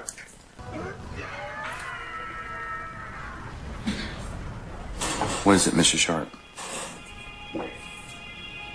Thank you, Your Honor. As you know, I represent Shannon Stillwell. On behalf of Shannon Stillwell, I am going to be moving for a mistrial, first and foremost. I just want to clear up a few things that have been said. Today, we were instructed to come 8:30 for a 9 o'clock start. I would not be honest with the court if I said I was here at 8:30, but I was probably here at about 8:40. We did not start till approximately, I'm estimating 11 o'clock. Clearly, we figured something was going on. We were given no information about any meeting, who was meeting, what the meeting was about, or whether the meeting was ex parte or not ex parte, who requested the meeting, who was in the meeting. We were completely in the dark, and quite frankly, we kind of remain in the dark. I am not a false accuser, okay? I do not just willy-nilly accuse people of things. So, I'm not going to throw out spurious allegations like the ones that have been thrown at me over the past couple days that are absurd. But I will say, Your Honor, what I do know is, just based on what we've heard over the last 20 minutes, it appears there was a meeting that I knew nothing about that involved Your Honor, the district attorneys, and a witness who had been sworn in. My client was not given an opportunity to be present at this critical stage. This was a critical stage in this trial. That error is a foundational, structural error in this case, and it is the cause for an immediate mistrial. Additionally, Your Honor, I believe that this meeting, again, I'm going to ask for the transcript, and I'm going to ask for the recordings as well, should they exist. But I believe that this may have also, this meeting with a witness, without us present, may have made the district attorneys and or Your Honor a witness to this, in this case, a material witness in this case. And finally, Your Honor, I'm going to ask for, as soon as possible, I'm going to ask that these proceedings be halted until we can obtain an accurate final transcript for what occurred, where none of the defendants or defense counsel were present for, and also the recordings of that meeting, so we can see where we are. Again, I'm not going to sit up here and make false accusations or spurious allegations, but I do think we need to figure out what happened. We need to be in the know and not in the dark about what happened when a meeting occurs with a witness that has been sworn in, and we're not invited to the party. So those accordingly, sir. I would, and I'm telling you at this point in time, I would just kind of govern yourself accordingly, sir. I'm telling you, as the court, under these particular circumstances, everything will come out as it should. I don't think, sir, I don't have enough information at this point in time to address it. I don't. But I'm telling you at this point in time, there is nothing that was given, said, whatever, this morning. That if there is any accuracy to some of the information that we are... But sir, I don't even know. Your co-counsel won't even tell me who said whatever. Okay? Okay, and the challenge I'm having in this particular circumstance is that is such a violation of the sacrosanctness of the court's chambers and an ex parte conversation. You're just glossing over that. You're glossing over that in its entirety. No, it's not, sir. Sir, that's not what happened. That's not what happened. That's not what happened. That's not what happened. I'm just telling you, that's not what happened. Judge, respectfully, we are not obligated to simply accept that there's been no violation. We believe that there has been, and the only... Okay, well then no, we're not doing that at this point in time. So you'll have a choice to make. All right, take Mr. Steele into custody, please. Mr. Steele's in custody. All right, Mr. Steele's in custody, and once he clears the area, we'll go ahead and get started. If by that, what means we'll get started. started and resumed the trial, Your Honor. Yeah, we're going to continue. I'm not caught nothing. I'm not going to participate in the trial without the stealing. You don't have that luxury at this point in time, sir. You don't. You don't. You don't have that luxury. You don't have that luxury at this point in time. You don't. Without the court addressing the issue that we believe is germane. Sir, you all are really getting yourselves cross purposes at this point in time. Sir, I'm telling you, you are at this point in time. You made some things out of nothing. I think that you're on very precarious ground at this point in time. So I'm telling you at this point in time, he's in custody. We're going to go ahead and start. You can represent Mr. Williams. That's okay. That's fine. I'll take up the other stuff as needed. But I'm not going to take it up right now. Respectfully, I will not. Say again? Respectfully, I will not. I cannot. Sir, you have to. Well, you're going to have to do the best you can at this point in time, because you don't get to extort the court. That's what you're attempting to do at this point in time, sir. Yes, you are. What you're trying to do is, I'm not going forward if I don't get this. You know, it doesn't work that way, Mr. Adams. And I'm telling you at this point in time, I would just kind of govern yourself accordingly, sir. I'm telling you, as the court, under these particular circumstances, everything will come out as it should. I don't think, sir, I don't have enough information at this point in time to address it. I don't. But I'm telling you at this point in time, there is nothing that was given, said, whatever, this morning that. If there is any accuracy to some of the information that we are. But sir, I don't even know. Your co-counsel won't even tell me who said whatever. Okay. And the challenge I'm having in this particular circumstance is that is such a violation of the sacrosanctness of the court's chambers and an ex parte conversation. You're just glossing over that. You're glossing over that in its entirety. No. It's not, sir. Sir. That's not what happened. That's not what happened. That's not what happened. I'm just telling you, that's not what happened. Judge, respectfully, we are not obligated to simply accept that there's been no violation. We believe that there has been, and the only. Okay, well then you've made your. No, we're not doing that at this point in time. So you'll have a choice to make. All right, take Mr. Steele into custody, please.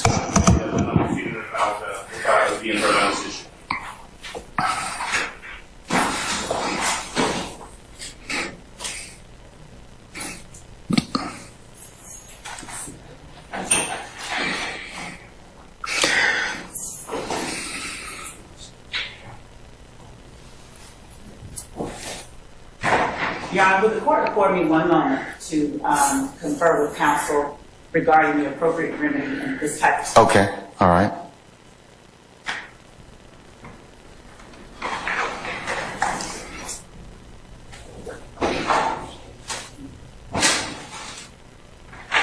May I say one thing, Your Honor? Yes, sir, you certainly may. Mr. Williams does not wish to go forward without me being here. You are removing me against his will, my will. You're taking away his right to counsel. And you're conducting material parts of this trial without me present, and I can't learn about it by watching online. So for that reason, additionally, I ask for a mistrial. And I assume you deny, but I'd like you to deny our motions for mistrial. You denied the other people. I denied your motion, but I'll certainly take that under advisement, sir.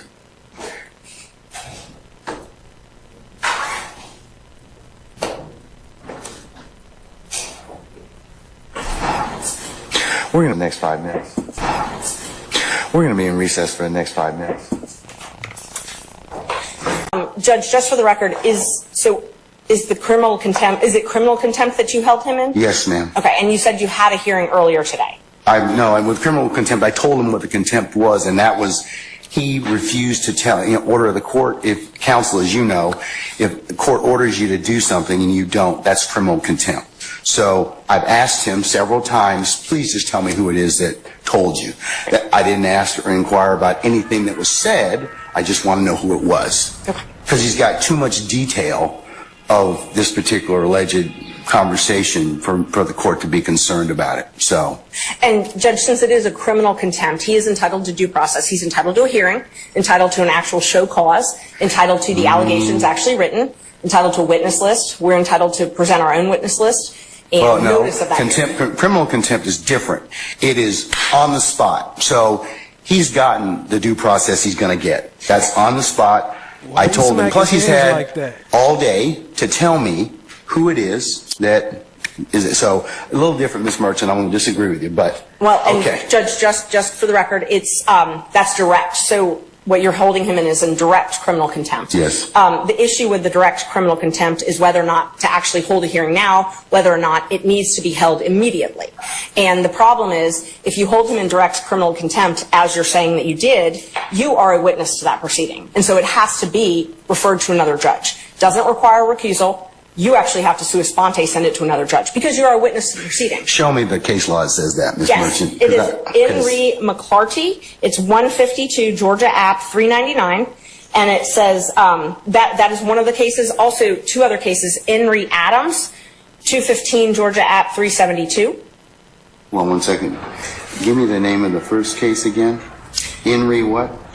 Do you want just the number, Judge? Yeah, I would. Thank you. 215. 215. Georgia App. Georgia App. 372. Okay. Also 215. Georgia App 349. Okay. That's Adams and Hasty. Do you have anything a little more current than 1994? Hasty is 94. Unfortunately, contempt of attorneys is not a common proceeding, so most of the cases are a little bit older. 74. And Judge, I'm not the only one here. There's quite a few other lawyers that want to be present in the court. There's about 20, 25. The challenge is I've got space allocations, as I told you. So you can, like I said, since you are representing him, that's fine. He told us, Mr. Steele told us that. Anybody else, because I have security concerns as well, and we have to vet people to come in, then they can go to 8H, and they can certainly watch the proceedings from there. Okay. And Judge, for security purposes, they're all attorneys, they're all members of the bar. I can give you all their names. He still would have to be searched and still would have to be subject to the court's protocols. And also, there's room in the jury box, and then there's room in the courtroom, so we would ask that they be allowed to. I don't want them in my jury box, okay? No. I understand. May one additional attorney come in, then Alex Susser. And we're here on behalf of Gactel for our strike force. He is the chair of the strike force. I'm the president of the Georgia Association of Criminal Defense Lawyers and also a member of the strike force. So can he come in as another attorney co-counsel? Uh-oh, strike force. Yeah, you ain't ready for that strike force? Alex Susser. Thank you, Judge. Henry Adams, it has two issues. One is the motion for disqualification, okay, and that's and I think the judge went ahead and did some other things that caused there to be that issue presented. So I don't think Adam. I'm going to take a look at the other case. That was Henry Adams. That was 215 Georgia 372. I'm going yes. to look at the other case just a second. And there's several others when you're ready. Hasty's kind of getting rise to a level in this system warrant summary contempt by the This court. guy. That's the difference with Hasty than in this particular case. So I distinguish your two cases that you've given me thus far. So those were only the initial two. I had a couple others. Okay, go ahead. As well, yes. So Ramirez versus State, it's 279 Georgia 13, 2005. It also... You said 279 Georgia what, I'm sorry? Georgia 13. Georgia 13? Mm-hmm. It's a 2005 case. All right. And it defines direct contempt and explains that it must actually interfere with the proceedings to be direct. There's also a couple other cases on that.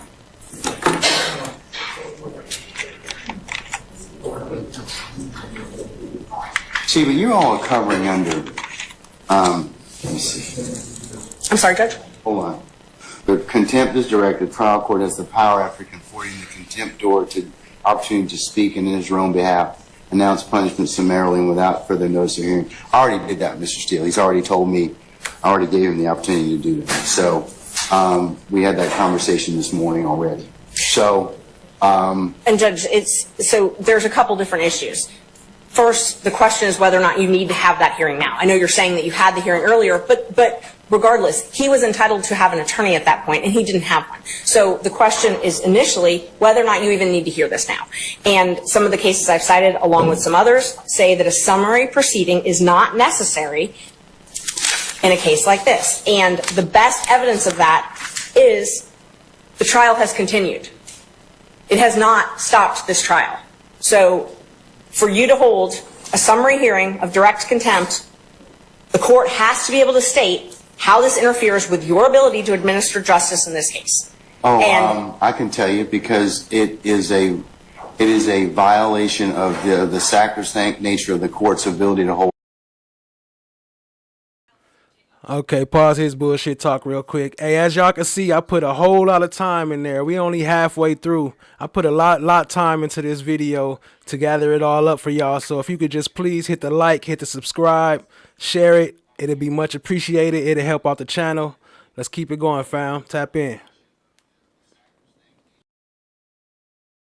Ex Parte Conversations without those being broadcast to other people, and as to how that information was disclosed, that's a real problem. That's why it's of such an issue for the court at this point in time. Judge, and Mr. Steele has a right to make a motion like this. If there were ex parte, he does. I'm not saying anything, but but he's kind of put himself in the particular position he's in.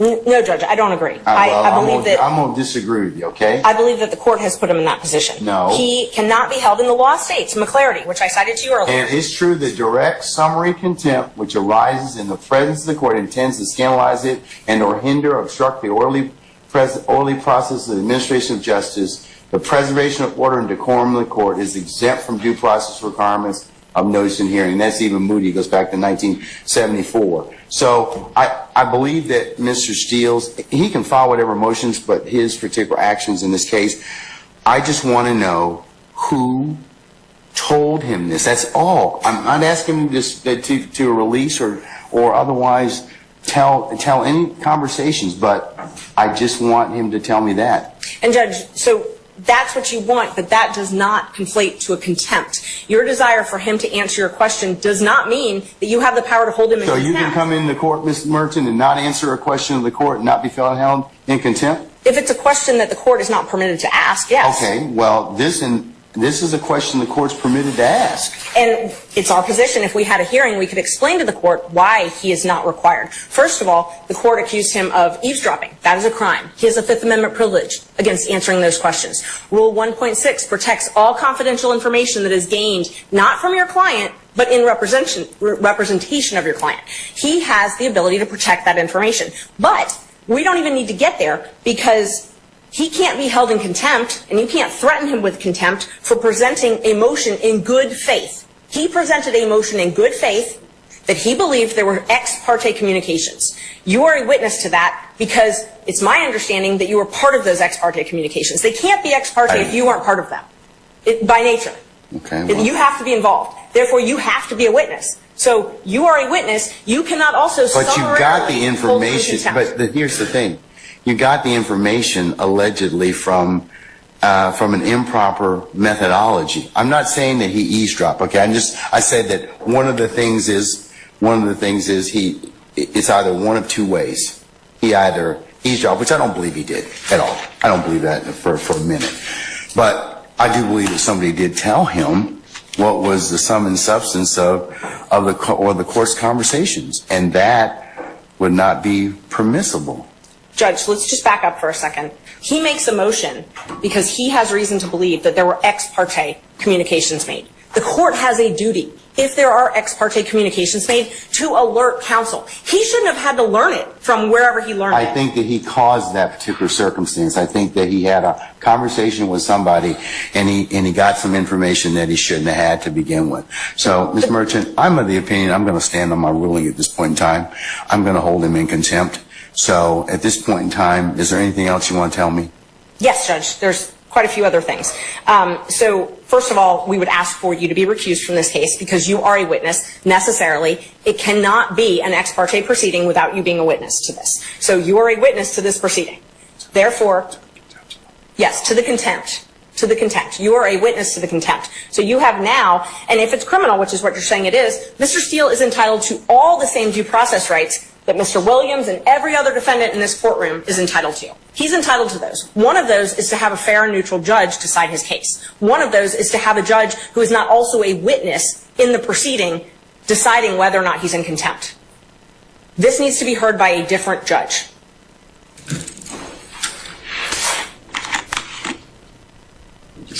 And he has the right to subpoena witnesses, he has the right to an attorney, he has the right to due process, notice, a show cause hearing, notice of the alleged violation, whatever rule it is that the court believes, and a hearing where he can call you as a witness.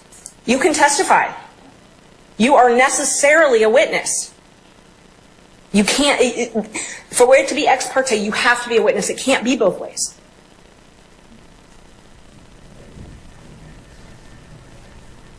I'll let an appellate court decide that. So, anything else? No, we'll file a notice of appeal. Okay. And we need to have the order reduced in writing as well. I'm going to do that right now. I will say for the record at this point in time that Mr. Steele has in fact or has filed, and I will note this as part for the record in this case.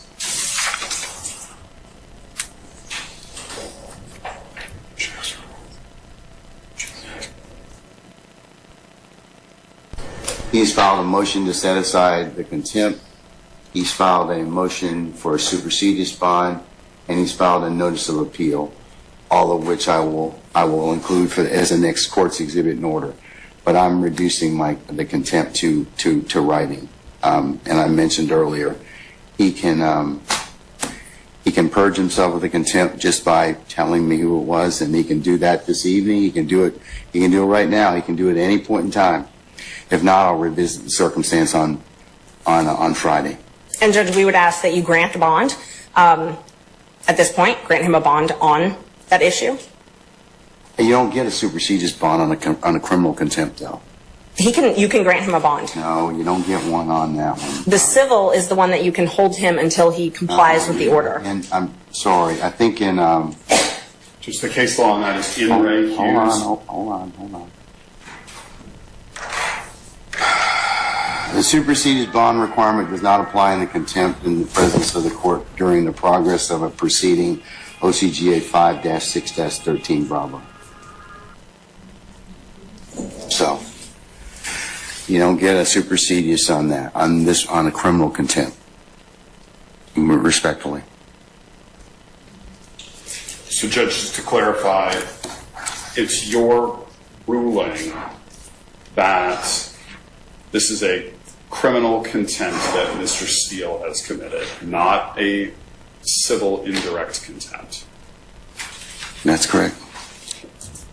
The judge, that's the reason I'm asking is because the N. Ray Hughes case, which is a 2009 Court of Appeals case, 268, Georgia Appeals 66, lays out the distinction, as does the Ramirez case. There's a case that, in fact, I'll do you one better, sir. In fact, there is a recent pronouncement out of our appellate courts. Well, Judge, I think I'm addressing a slightly different point of law. It is. Hold on. One second.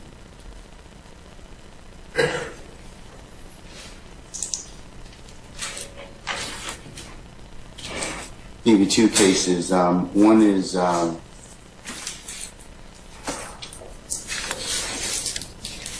it's Untema. It's UNTEMA versus Smith, and that's 371 Georgia Appeals 19.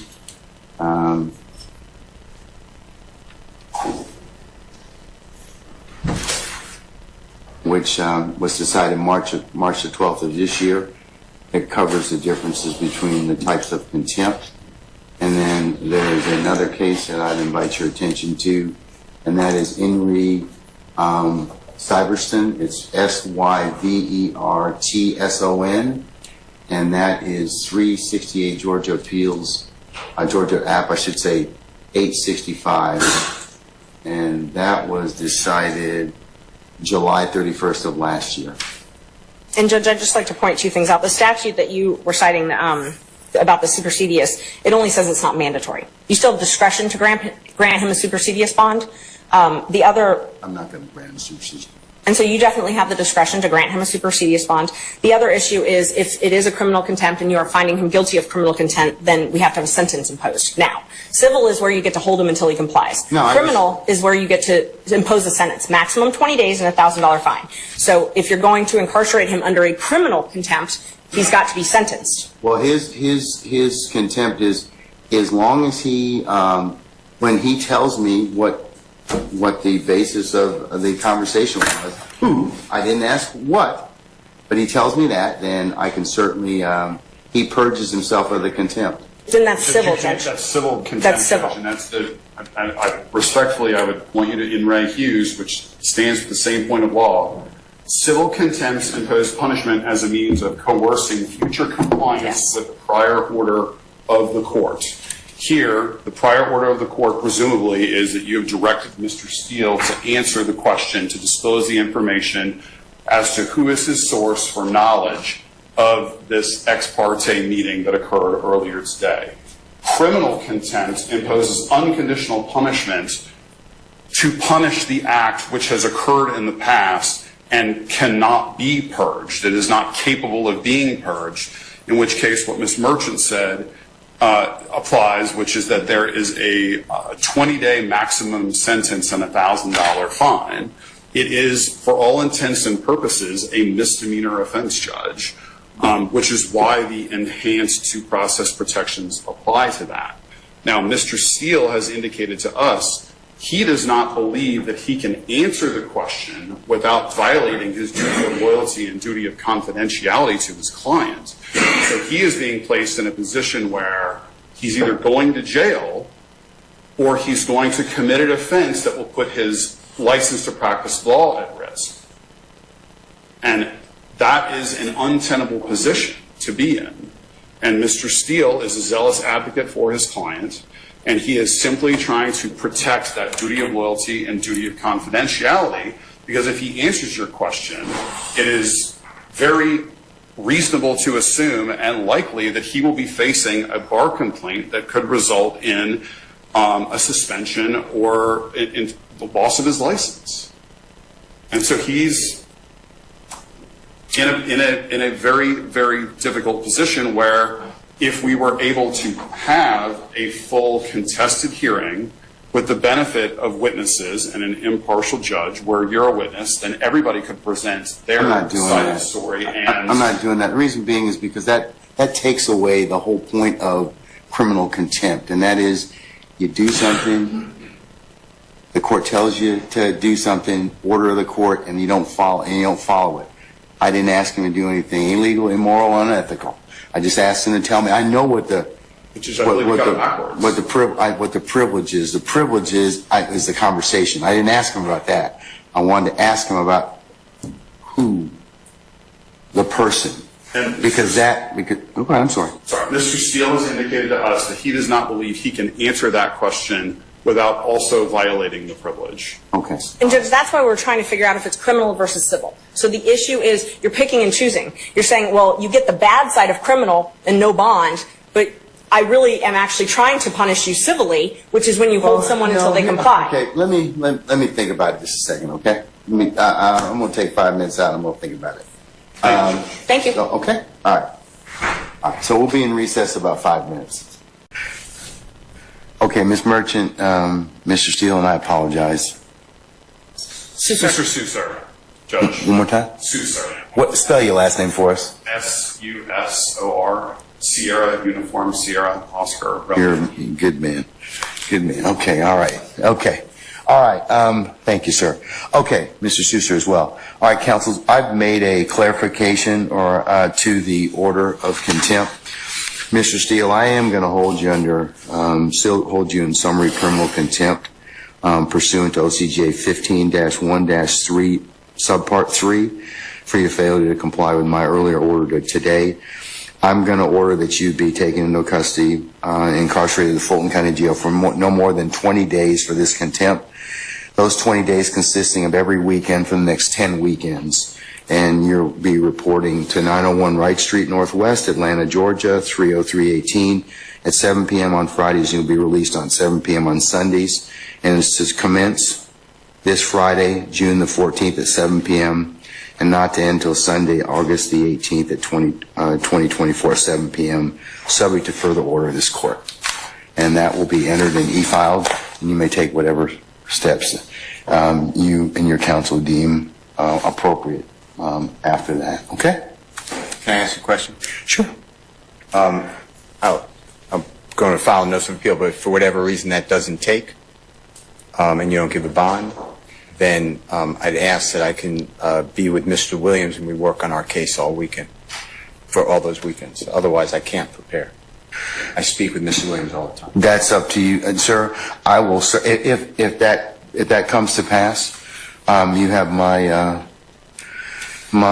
support. I will talk with our sheriff, and we may be able to make that work. Okay, if that should occur. Okay. All right. Okay.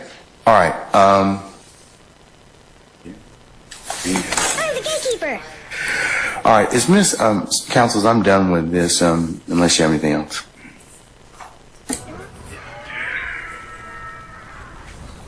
All right. State, is there anything else we need to, or any defendants, is there anything else we need to take up before tomorrow morning? Testimony. Where's Miss Bumpass? Your Honor, I have a matter. 1 second. Where's Miss Bumpass? She hasn't been released yet. I'm not certain. Miss Bumpass. It's time to switch over. Determine her whereabouts. All right, if you could call her, Miss Hilton. Thank you. All right, Mr. Sharp, sir? Your Honor, I have to prepare for my cross-examination of Kenneth Copeland over the next few evenings, and I would ask once again for the court to release the transcript of what occurred earlier today so that I may prepare my cross-examination. I'm not going to do that, sir. Not at this point in time, respectfully. Okay? Well, Your Honor, respectfully, and if it's not released by the time that we cross-examine Mr. Copeland, our defense will be hindered. Sir, that will be an issue you can certainly raise then and now, but I'll think about it. But at this point, I'm not inclined to release the transcript of the court's ex parte hearing because of the way it was the way it was disseminated. That's why I'm not inclined to do it. And I would also, I understand the court's ruling. I would also ask for the release of any audio tapes regarding that hearing as well. Well, the only audio tape that I know of is maintained by Miss Weaver, who tapes her proceedings in order for her prepare a transcript. So, okay. Well, I don't know if she may not have any, but we'll see. Okay. Your Honor, good evening. Carson Matthews on behalf of Mr. Cooley. We were making that same request, Your Honor, for that transfer. We believe it potentially could contain some Brady material. Sure. Okay. All right. Unless there's anything else, counsel? I join that, and I also believe I advised the court the reason that I also want for confrontation cross-examination is supposed admissions Mr. Copeland made about our case outside our presence, and based upon information and belief, the court handed Mr. Copeland allegedly the long false swearing and perjury, and if that's true, I'd like to also talk with him, if he'll talk, about how that came about. I'd like to read the transcript. So I'm joining in, but also it goes to matters that are discussed about the case based upon information and belief. Madam. Your Honor, there was no matter to which either counsel for either of the defendants was a party. There was no matter to which either defendant in this case was a party that was had or held outside this courtroom. So we would ask that the court deny what is being requested of the court, because that is something to which neither defendant is entitled. Your Honor, the witness is on the witness stand. Your Honor, the witness is on the witness stand. The witness is testifying under the RICO Act, which covers all of the defendants. It's our understanding upon information belief that that particular witness has stated again on Friday that he was not going to testify. Today, it was a different scenario, and based upon it, Your Honor, we believe that we should be entitled to that on the writing because we believe this is the writing material. All right, sir. And it's covered under the RICO. He's testifying because all of these defendants under RICO. So we all are part of this witness's testimony. Your Honor, I would additionally point out that the question to which Mr. Copeland asserted a Fifth Amendment privilege was, how old are you? On Friday. Yes. Yeah. All right. I'm going to deny your motion, at this time, Mr. Matthews. Your Honor, I don't understand the state's argument that we are not a party. This gentleman was sworn in as a witness against all of our clients. He is sworn in as a witness specifically against Mr. Stillwell. Conversations with that gentleman were occurring apparently ex parte without our knowledge, without my client's presence. And I don't understand how the state with a straight face can possibly say we are not a party to matters concerning a witness sworn in trial to testify against our clients. We are certainly a party. Okay. And we were denied the right to be present. All right. Thank you, sir. I'm still going to deny it. All right. Anything else? We would ask for a copy of that transcript since it's germane to the contempt. So we will be asking for that in the court order, as soon as this court order, since that is... It's an ex parte matter, so you're not going to get it unless the appellate court wants to see it, if it's accepted. So, but I'm not going to give it to you at this point in time. Your Honor, I assume the Harvey rule applies to Yes, sir. Thank you. All right. Do we know if Ms. Bumpass has rejoined us this morning? Okay. All right. Thank you, madam. Excuse me, Your Honor, may I raise something up before Mr. Copeland comes in? Go ahead. I believe I heard him say on an open mic yesterday, he gave us money that he vacated today. You required that prior to the jury coming out? I didn't hear him say that, but I can. Thank you, Your Honor. Yes, Your Honor. I just wanted to say for the record that that is not his position. He explained yesterday, I believe that he had... You talking about he being Mr. Copeland? Yes. What he said, and I was standing there when he said it, was that his head hurt, and if y'all don't let me go, I'm about... Is this at the end of the day? Yes. At the very end of the day. He did not state without qualification, I'm going to plead the Fifth. He said, if y'all don't let me go, I'm about to plead the Fifth again. That's all he said. In speaking with him, he has given her no indication that that is his intent. We'll find out. We'll find out before the jury comes in. All right. Where is he? He should be on his way to the Mr. Copeland, good morning again, sir. Sir, could you approach a witness stand, please? Mr. Copeland, again, good morning, sir, and you're still under oath, okay? Yes? Okay. Okay. All right. Sir, is it your intent to continue to testify today, sir? Yes. Okay. All right. Summon our jurors, please. Mr. Copeland. Mr. Copeland. Got to stand up when the jury comes in, okay? When the jury comes in, you got to stand up, all right?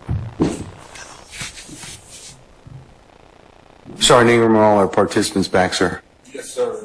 Okay, counsels, if I could get you to take your seats and gather your thoughts, please. Okay, before we call in our jury, it has been brought to the court's attention that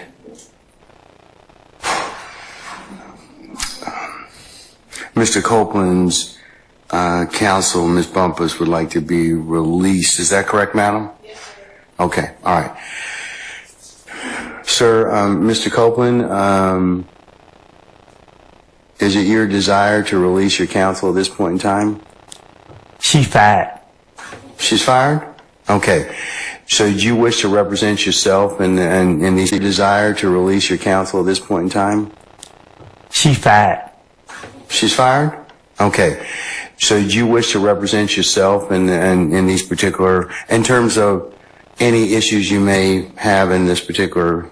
Do I got a choice? I'm sorry? Do I got a choice? Yes, you do. And what are those? You can keep your lawyer that you have right now. I don't want her. All right. You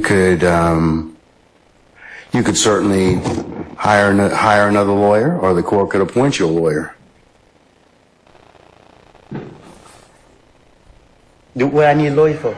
No, it's just the court is just asking you whether it's your choice, sir. I'm good. You're good? Yeah. Ms. Bumpass, did you file an entry of appearance? All right. Did you, under the Uniform Superior Court rules, file a motion to withdraw pursuant to the Uniform Superior Court rules? I mean, I know you've given oral notice, but usually it has to be in writing, and he has 10 days to object. Well, Judge, just for the record, I was never counsel. Say again? I was never his counsel. Attorney Melnick was his counsel, and I was stepping in as a courtesy for judicial efficiency. But if the court's desire for me to file a motion to withdraw, I will. Well, given the fact that you have represented Mr. Copeland at this point in time, it would seem appropriate that you do need to, in fact, file a formal withdrawal. Even though you didn't enter one, you de facto entered this case by your representation of him, or you telling the court that you did, in fact, represent him. So at this point, I'm not inclined to release you until that's done. Okay, I'll get that done now, Judge. Okay, all right. And he's got 10 days to go ahead and do that. So you're still going to have to be here until because he gets that particular period of time to go ahead and decide whether or not he'd like to hire a lawyer. That's the whole reason for the 10 days. Well, I don't want to hire no. Hold on. Not yet. You get that right as a party. Okay. I do get right. You do. Yes. You get that right to hire a new lawyer. You get the right to do a couple things. One, to decide whether or not you can release her. Okay. Okay. Two, you got to decide whether or not you want to get another lawyer to be with you. Okay. Okay. Those are the two big things you get a chance to kind of decide. But what I'm going to do at this point in time is, since she's representing you, I'm going to make her file a formal notice to withdraw. She's orally told you at this point in time she wants to withdraw. But you're on the stand. You're testifying at this point in time. So I'm not going to let her withdraw at this point. Well, Your Honor, I just like to say, before he started testifying, I was fired. I don't know that, ma'am. That's not something that I have notice or knowledge of. So, that's the whole purpose of the rule, so that we can flesh out all those things. So at this point in time, I'm not inclined to let you go at this point. I'm sorry that you put yourself in this particular situation with you and Mr. Melnick and whatever, but, Mr. Copeland does have rights in this particular circumstance. So file a proper notice to withdraw. I'll give once it's filed, if you file it today, I'll give Mr. Copeland the 10 days, but until such time as I rule upon that and he gets that and gets an opportunity to think about what he'd like to do, I'll go ahead and insist that you remain with us while he's on the stand. Okay, Judge. Okay. Madam, I have one other bit of business that... Also, can I approach, Your Honor, with the state? No. What does he want to tell me? I don't want to say it in open court.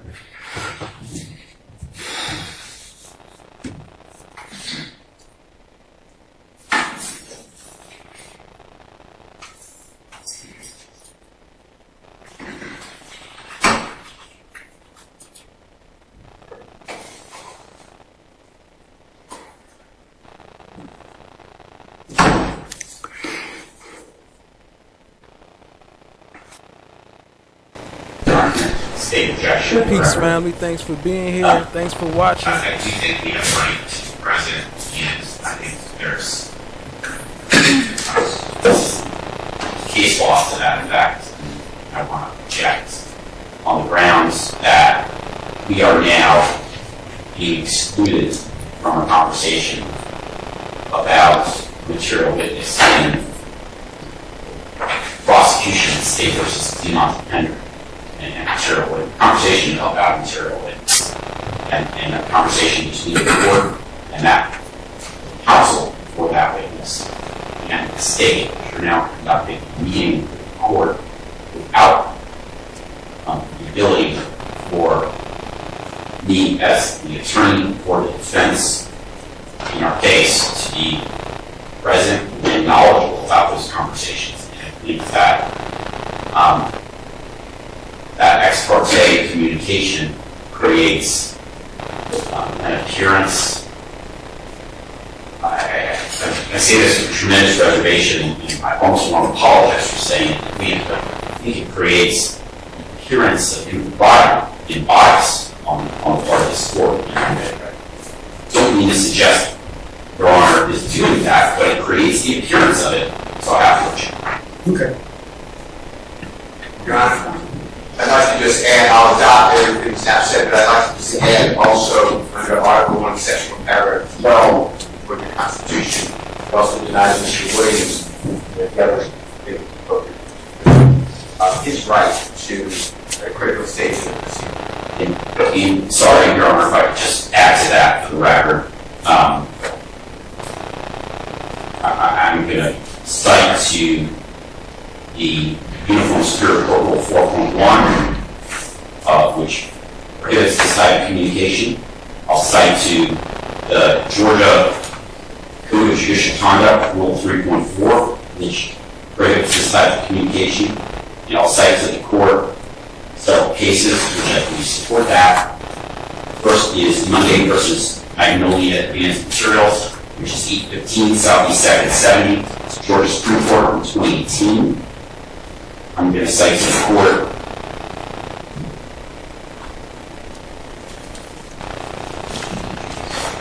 QUINN versus State, which is 139 Georgia Act 355, 1976 case. Trial judge should not attempt to intimidate witnesses to testify on behalf of the state either in or out of the presence of the jury.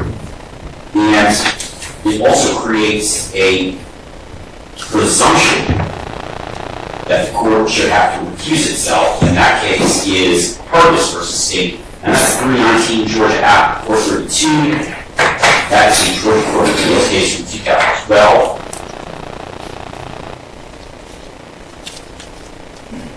I thank you all. Your Honor, I just look back for all these. Okay.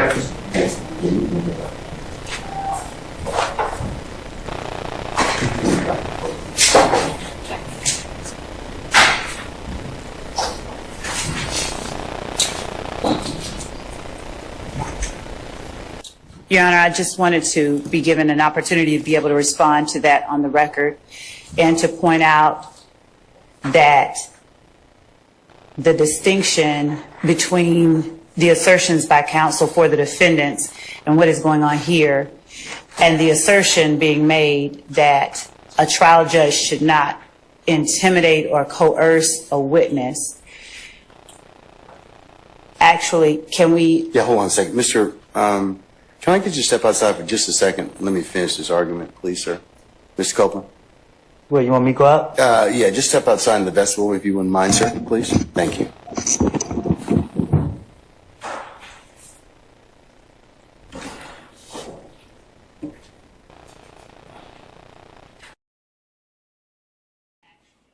He was like, yeah, get up out of here. You can't be hearing this part. But, hey, appreciate y'all for being here. Like I said, I put a whole lot of time into this. We got about an hour left. Hit the like, hit the subscribe, tap in, share, and let's keep it going, family. Keep on watching this kangaroo court. They wildin'. But we see it all. We got it all on this video. Let's go.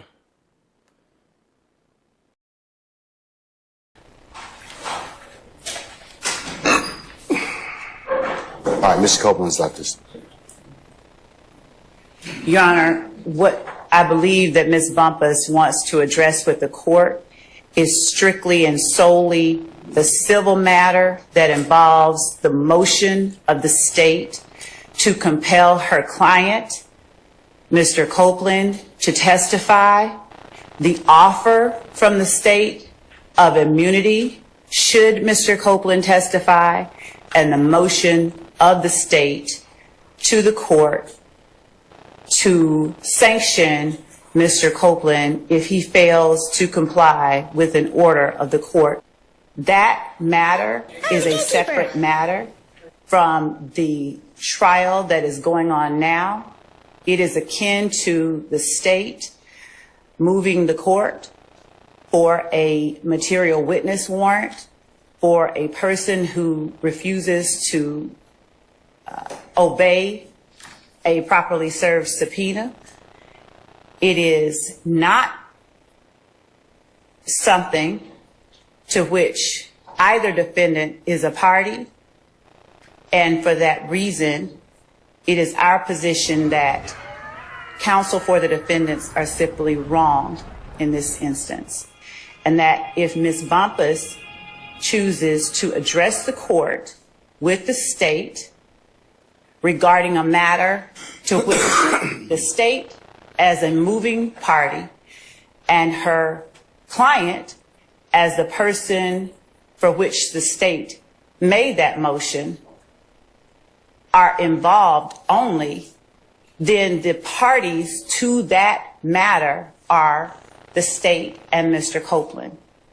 And so for that reason, I believe that Ms. Bumpass is entitled to address the court with the other party in that matter, which is the civil contempt order entered by the court on the motion of the state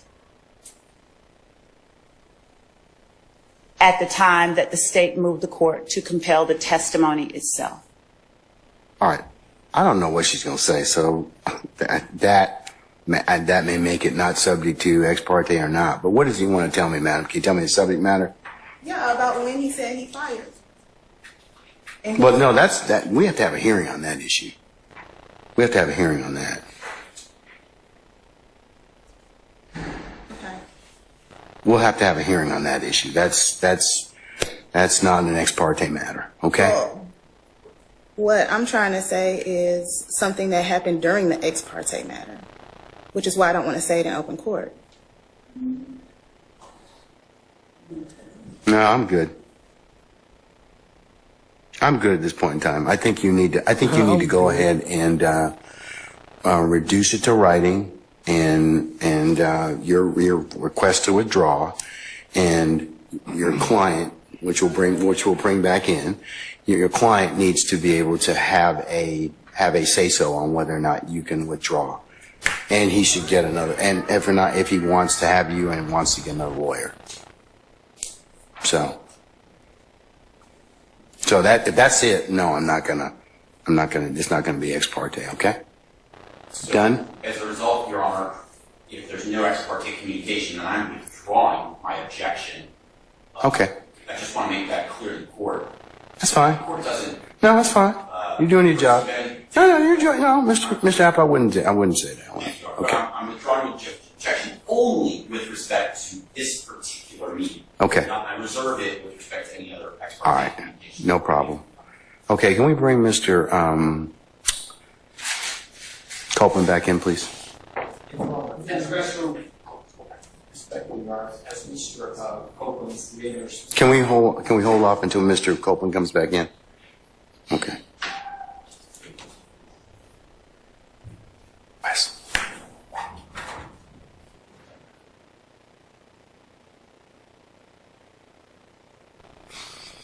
Just to put to the court on the record, it's my understanding from last week's proceedings that Mr. Copeland was actually represented by Mr. Jonathan Melnick, and that the court required Mr. Melnick to be here on Monday, and Mr. Melnick indicated that he had non-refundable airline tickets and that he would have someone appear in his place. So I believe Mr. Melnick is still this gentleman's attorney. We don't know that. We really don't know. I don't even know if he's entered an appearance for the purposes of this, the circumstances thereof, but I'm dealing with it from the standpoint of Mr. Copeland is on the stand. He's a witness. He's had counsel. He's going to continue to have counsel. So that's the reason I'm stating it is at this point in time. Okay, sir? But thank you for putting that on the record, okay? All right, so Ms. Bumpass, file your motion. But until such time, you're going to need to remain as long as Mr. Copeland is a witness. And once we've had an opportunity to hear that, then I'll go ahead and do that. But it's not timely to begin with because he's on the stand, he's testifying. Okay, so whatever arrangement you had with Mr. Melnick, I'm sorry that that's put you cross purposes with not being able to be released. I don't know what difficulties it causes you otherwise, but I apologize on behalf of the court, on behalf of that. But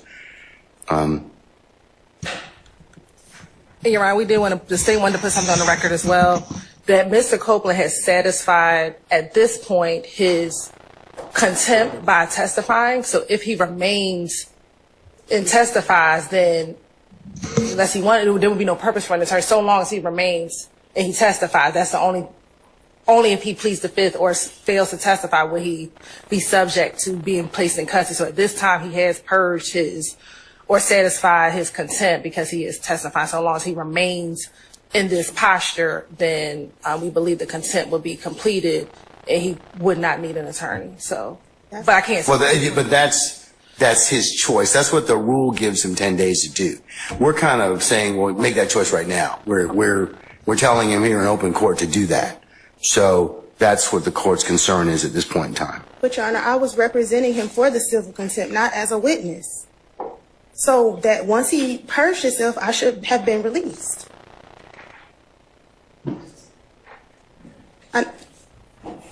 Got him.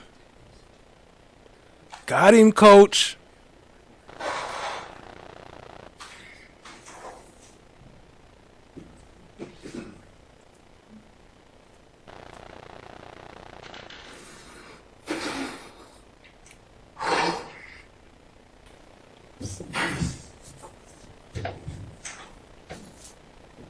Peace, fam. Thanks for being here. We still got something going. Appreciate you for tapping in. Y'all see what's going on. She got him stuck right now. It's still playing. Look how long he was sitting there. She got him with that one. But let's go, fam. Thanks for being here. Hit the like, hit the subscribe, tap in. Let's go.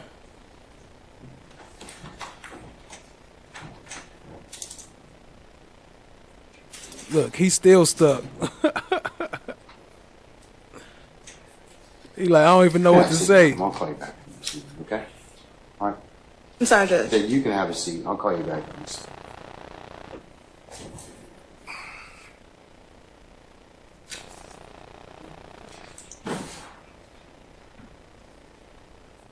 All right, Ms. Bumpass.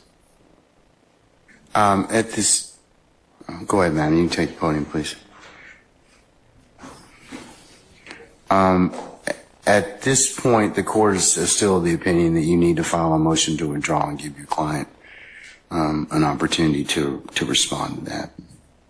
So once you do that and he has the opportunity to respond to it, I'll calendar it, in fact, for unless he decides immediately that he wishes to not hold your or require your services, but usually he gets 10 days. So. And how would the court know if he's deciding immediately? Because Well, usually he's hearing. I mean, we have either the time passes and there's no objection is filed and you get it immediately. It's granted, or I set it for a hearing and he says, yes, I either don't want you as attorney or I want to have you as attorney. I'm going to get new counsel, or I've gotten new counsel. And so Jonathan Melnick is just able to be released? See, I don't know what the arrangement was between you and Mr. Melnick. I have no idea. That's not my purview. All I know is that Mr. Melnick was here on Friday. He said he was going on a vacation. I don't know if he even properly entered an appearance in this case. I know that his leave wasn't appropriate in this case because he asserted himself as and represented to all concerned that he was in fact Mr. Copeland's attorney. So, and then Mr. Melnick said that he would have counsel for Mr. Copeland on Monday, and that was you. And then you appeared on Monday. So I do think that you do need to properly withdraw and give your client an opportunity to do to have the full range of options. So until that's done, now Mr. Melnick may come back and may decide, well, yeah, I'm going to pick up, and I still represent Mr. Copeland, but I need to. I'll take up that issue when it was presented before me. Okay. All right. I'm going to set that, madam, for the morning of the 25th of June. Yeah, of course, as we know why he didn't want to let her go, because he thought she was the mole. But turns out she wasn't even the mole. For those who've been following, he been trying to keep her trapped there, but it wasn't even her. I think, I ain't gonna say who I thought it was, but wouldn't it be crazy if it's the stenographer or whatever, the court record keeper? At 9 a.m. All right. Let's summon our jury, please. Judge, may I speak? Hold on, Sergeant Ingram. Facts. It could be one of the deputies also. It's their duty to report that also. Did you want your your lawyer's not in here? She's not my lawyer. Well, but you still have the opportunity to decide that, okay?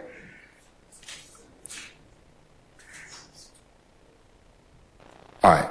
Your client wanted to say something, and he said, you're not my lawyer, but as I told him, I was about to tell him that he has the right to decide that issue, and he has to be given due process to decide that issue. So that's why I want that done in this case, okay? Okay, all right.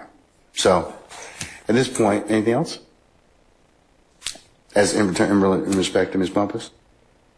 You didn't give me time to say that. Okay, I'm sorry. What else did you want to say? Mr. Melnick told me that she was only going to be here for 1 day. And that she was going to make sure that after she done then, it was going to be... See, but I have no knowledge of those discussions, and because they asserted themselves as your lawyer, you have certain constitutional protections as being represented by an attorney. Thanks, Time. Thanks, all y'all in the chat room. Appreciate y'all for being here. Hit the like, hit the subscribe. Let's keep going. I don't know what was said to you. I don't want to know what was said to you, but I'm just looking at who showed up and what they told us, meaning that me and the other parties here. So I don't know, and that's my kind of pause in this particular circumstance, is that, and I need to find that out. So filing a withdrawal would help the court in this particular circumstance. I tell you what, Mr. Copeland, I'm going to send our jury to lunch. I'm going to let you talk with Ms. Bumpass afterwards, okay? All right. And then during the lunchtime hour, and then you can, hold on, wait a second. And then after that time, I'll go ahead and make a decision at that point, okay? Yes, sir. All right, okay. All right, is that sufficient, madam? Yes, Judge. Okay. Thank you. All right. A written consent discharging me. I filed a motion to withdraw, and I proposed an order. Okay, can I see it, please? May I approach? You can.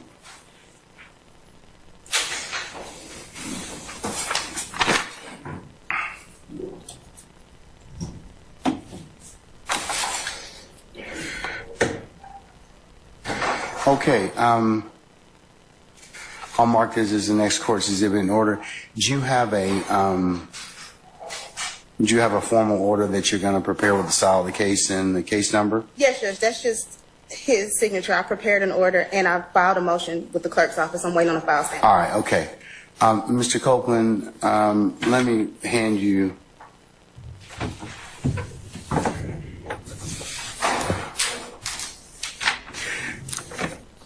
this document. Did you read and sign that document? Yes. All right. Did you have an opportunity to talk with Ms. Bumpass, your satisfaction about pros and cons of her withdrawing as your counsel in this case? Yes. Do you wish for her to go ahead and withdraw as counsel? Yeah. Okay. All right. All right. Let me have that back if you wouldn't mind.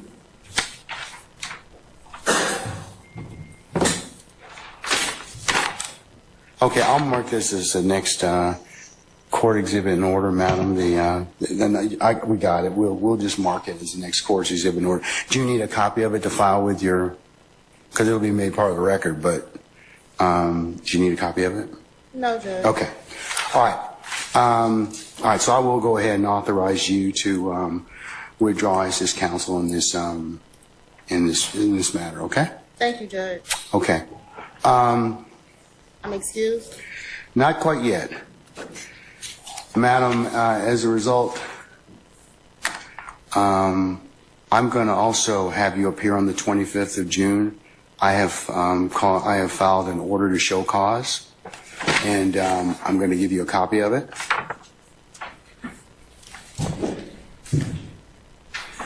You can read it, acknowledge it, just that you received a copy of it. And we'll see you on the 25th of June at 9:30 in courtroom 1C. All right. So you need to be here for that day, okay? Okay. All right. We'll see you then. As we know, that's not happening.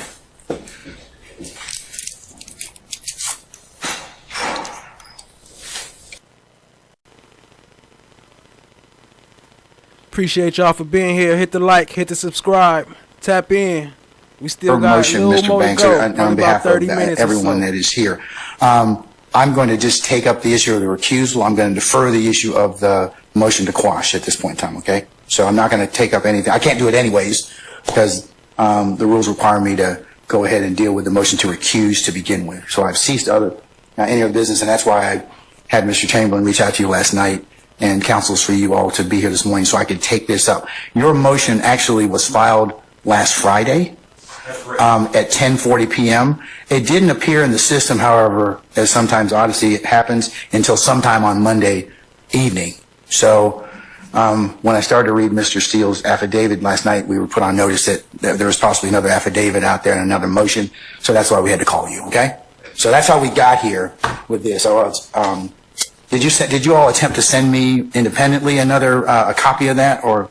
We did not, Judge. Okay, no harm, no foul, no. So no, I just wanted to know if you had attempted to do so, because we would have certainly, had we known that, pulled you in on Monday morning, which would have been the closest time that I could have heard your particular motion. So just from a time aspect, I just wanted to account for that. Taking a look at this, applies to both motions that have been filed to recuse the court or disqualify the court.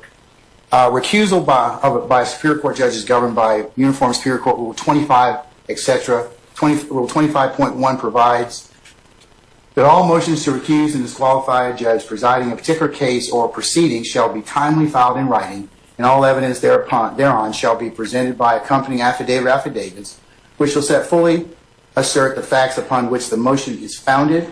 Filing and presentation to the judge shall not be later than 5 days after the affiant first learned of the alleged grounds for the disqualification, and not later than 10 days prior to a hearing or trial, which is the subject of the recusal or disqualification, unless good cause be shown for the failure to meet such time requirements, and that is cited in Georgia Uniform Superior Court Rule 25.1. So I'm applying that to both sets of motions to recuse. In applying this rule, Georgia courts have held that when a motion to recuse is filed, the trial judge shall immediately, 1, determine the timeliness of the motion, 2, the legal sufficiency of the affidavit, and 3, the legal sufficiency of the grounds, and has no power to do anything else, and that is Robinson versus the state, 332 Georgia Appeals at 240-241. The three threshold determinations that the trial judge must make in regard to a motion to recuse are whether it's timely filed, whether the affidavit made in support is legally sufficient, and whether some or all the facts set forth in the affidavit are true, recusal would be warranted. And that is Dacker versus the state, 300 Georgia, 74-77, 2016. The judge finds any three of the conditions have been met. No, I'm sorry, take that back, strike that. If the judge finds that all three conditions have been met, he must refer the motion to another judge to hear the motion, but if any one of the conditions is not met, there is no error in denying the motion. And motions to recuse are viewed and considered by the appellate court for abuse of discretion. Accordingly, the court is going to address each one of the factors as it pertains to both Mr. Steele's motion and, for shortness, Mr. Banks' motion. I find both motions were timely filed. I find that Mr. Steele's motion was in fact filed on this past Monday, which would have been the 17th of June. I find that Mr. Banks' motion on behalf of Ms. Bumpass was timely filed, as it was filed on the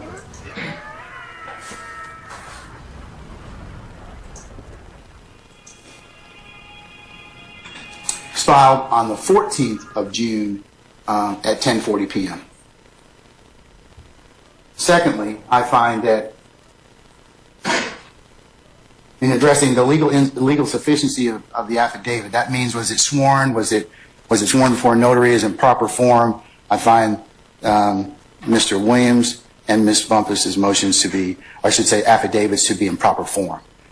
The third thing that the court has to review, and like I said, I reviewed, is the legal sufficiency of your grounds of the motion. And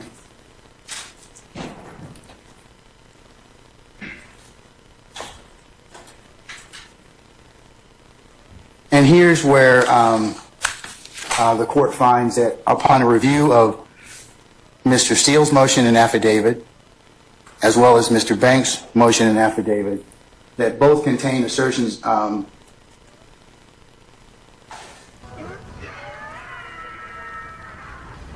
bare assertions and legal conclusions which aren't sufficient for the court to grant your motion at this point in time and refer it to another judge for it to be heard.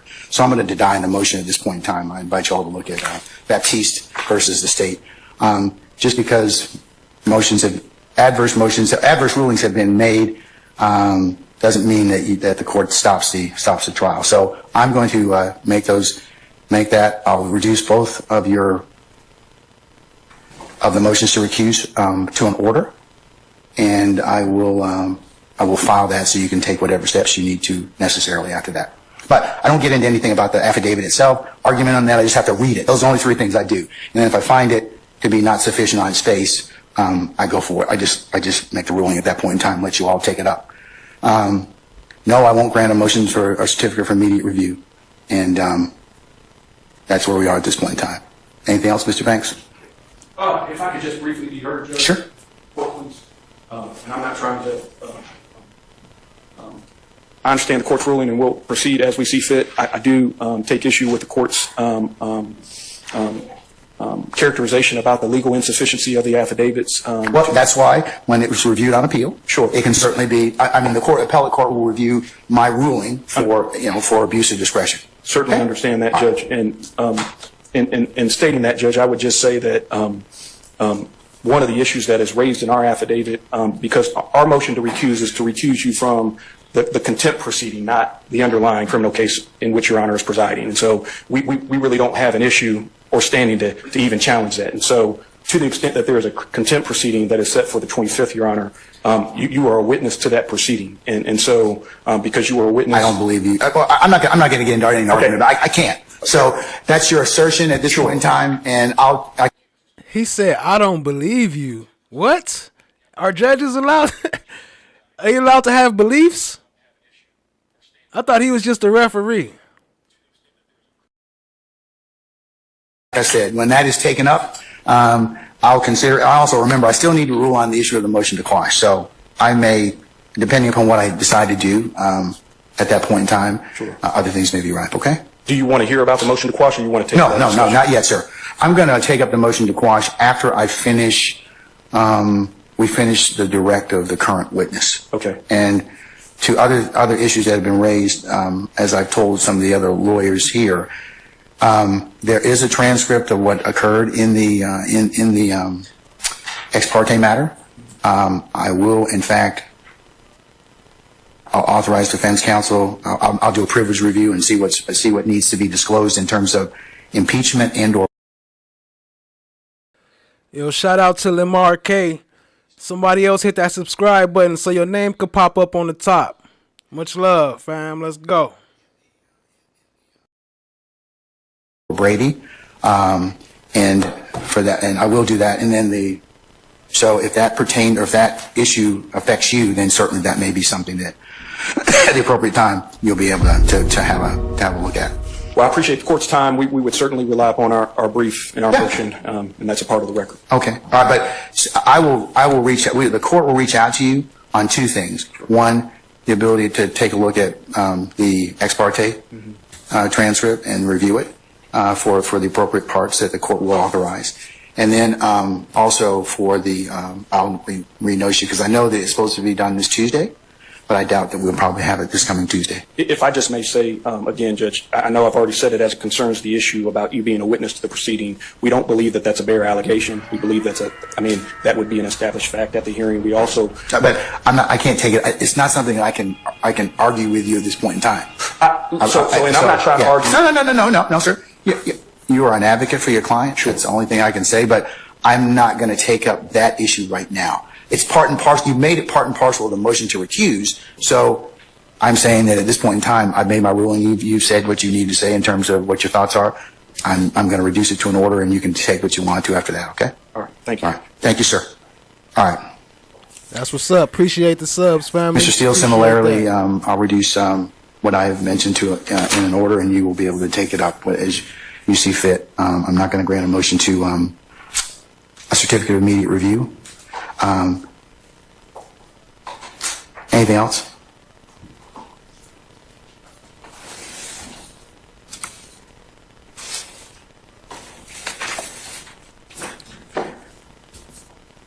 I have read Baptiste versus State. I've read all the cases that I believe are applicable, best I can. But specifically, if the court would reconsider, and if nothing else, the Honorable Keith Adams and my joint affidavit in paragraph 12, we assert not a bare assertion or a legal conclusion, but we make facts that we specifically adopt from the Honorable Attorney Winchester, Collins, Banks, Nove, and Mormon's motion, where a person that they represent was in a meeting, ex parte, with the court and others, and the prosecutor and a witness, and specifically they wrote in a pleading and under Parish, which is P-A-R-R-I-S-H versus State, which is 362 Georgia Appeal, 392 Division 1, 2022, the lawyer's pleading on behalf of the client becomes a statement of the client. And they said that this court got involved with speaking with Mr. Copeland and assisted in Mr. Copeland testifying against Mr. Williams. So I've added this court to the witness list. I plan on calling the court as a witness in the trial. I've added lawyers Hilton and Love from the district attorney's office to the witness list. And when I cross-examine Mr. Copeland when that day comes, I'm going to ask him about how much pressure, if any, the court put on him. And you're going to be the one instructing the jury.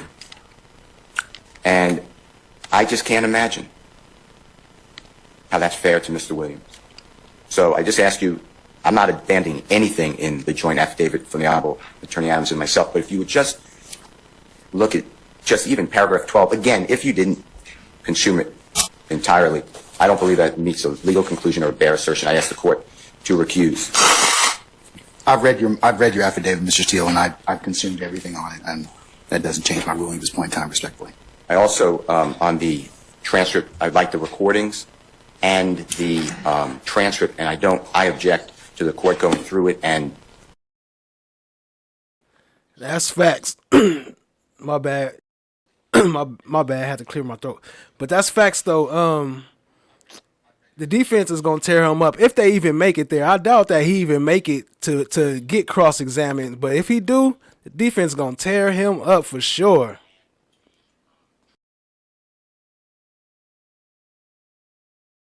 deleting, because to me, the way I understand it, there is zero privilege. So I don't understand I'm not going to, Mr. Steele, I can't argue with you about anything such as, I've made my ruling, okay? If you have some other basis to ask for the recordings or anything like that, you're going to have to put those in some other pleading. But at this point, Ms. Weaver's going to prepare the record. She does that. And like I said earlier, the record should be ready soon. And you all, as a defense group, will have the opportunity to take a look at that particular ex parte transcript that was done in chambers, less anything that is totally, that the court considers to be privileged. And I'm going to let you do that before you examine Mr. Copeland. So you'll have everything that you have at that point in time. Mr. Weinstein, you have filed a motion to recuse me.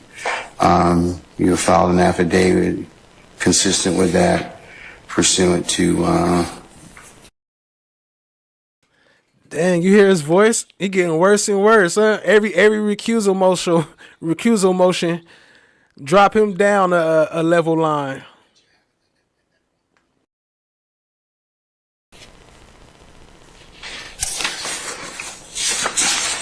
Uniform Superior Court Rule, I believe 25.2. The court's had an opportunity to read your motion. I've also had an opportunity to take a look at Uniform Superior Court Rule,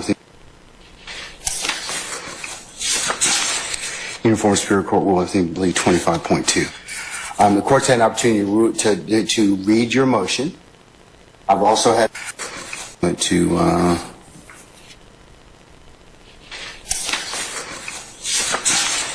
Uniform Superior Court Rule, I believe 25.2. The court's had an opportunity to read your motion.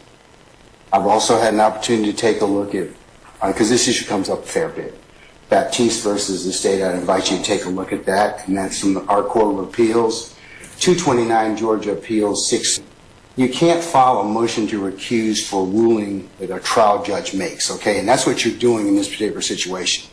You're saying you don't like what I ruled upon. You're alleging some facts in an affidavit that support that decision. Because if that were the case, then no trial judge would be able to sit through a trial and give adverse rulings. So for the reasons set forth in Baptiste and other cases, I'm going to deny your motion to recuse on its face, okay? Your Honor, may I just address what you said?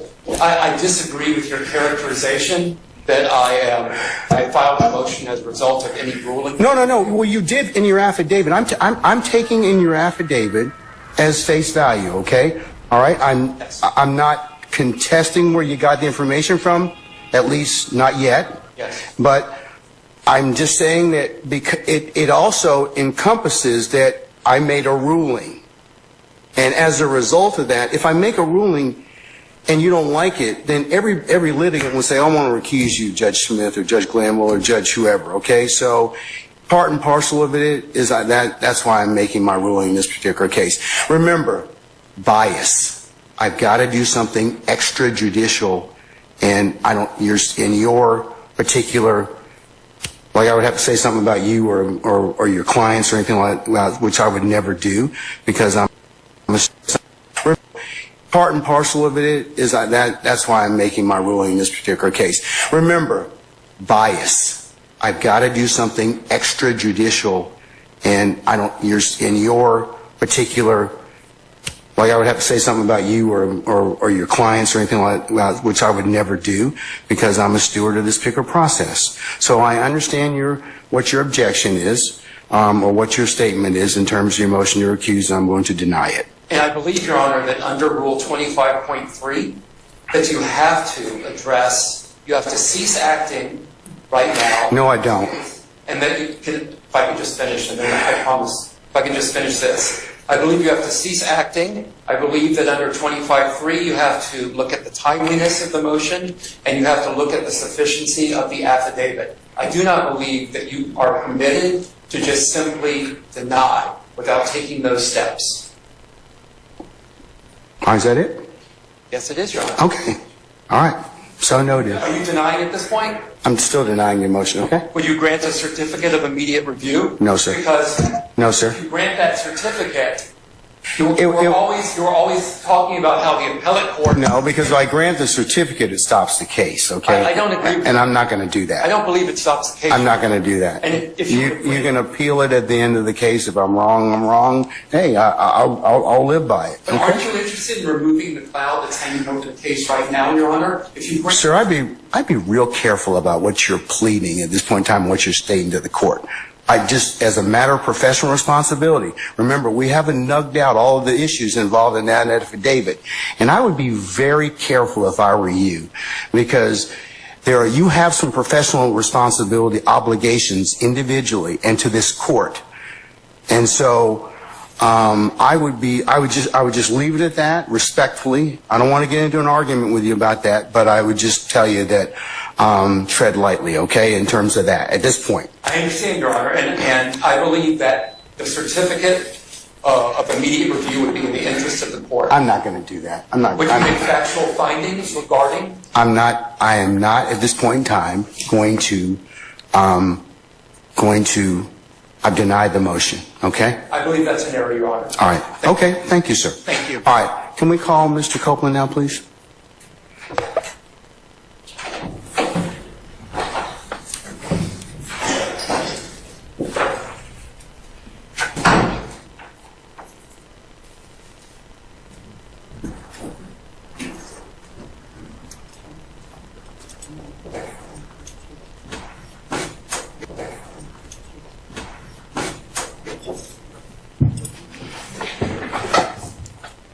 All right, summon our jurors, please.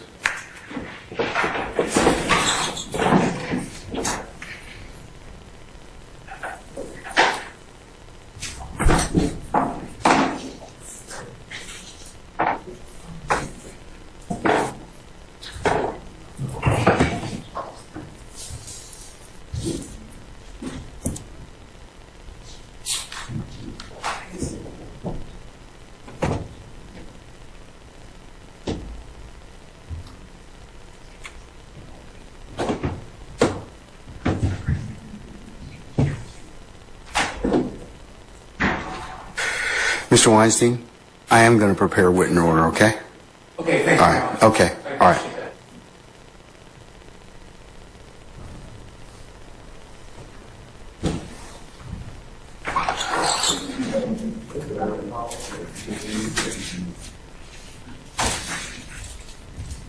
All right, welcome back to 11 Alive News at 4. The Georgia Supreme Court must now... Okay, all right.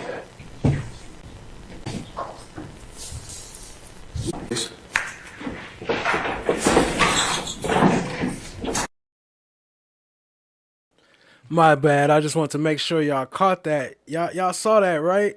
First he was like, nah. And then whoever that is that be helping him out, helping him do his little back office court stuff, he got up like, bruh, you better do what he asked you to, because you looking real bad right now. He said, all right, I'm going to write it up.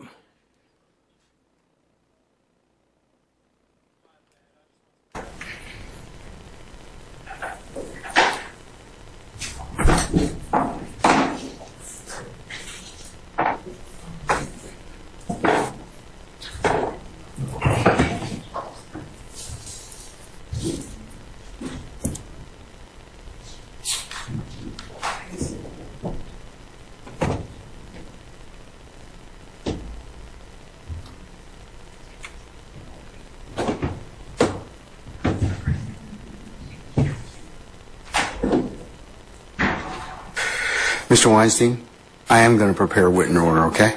Okay, thank you. All right, okay, all right.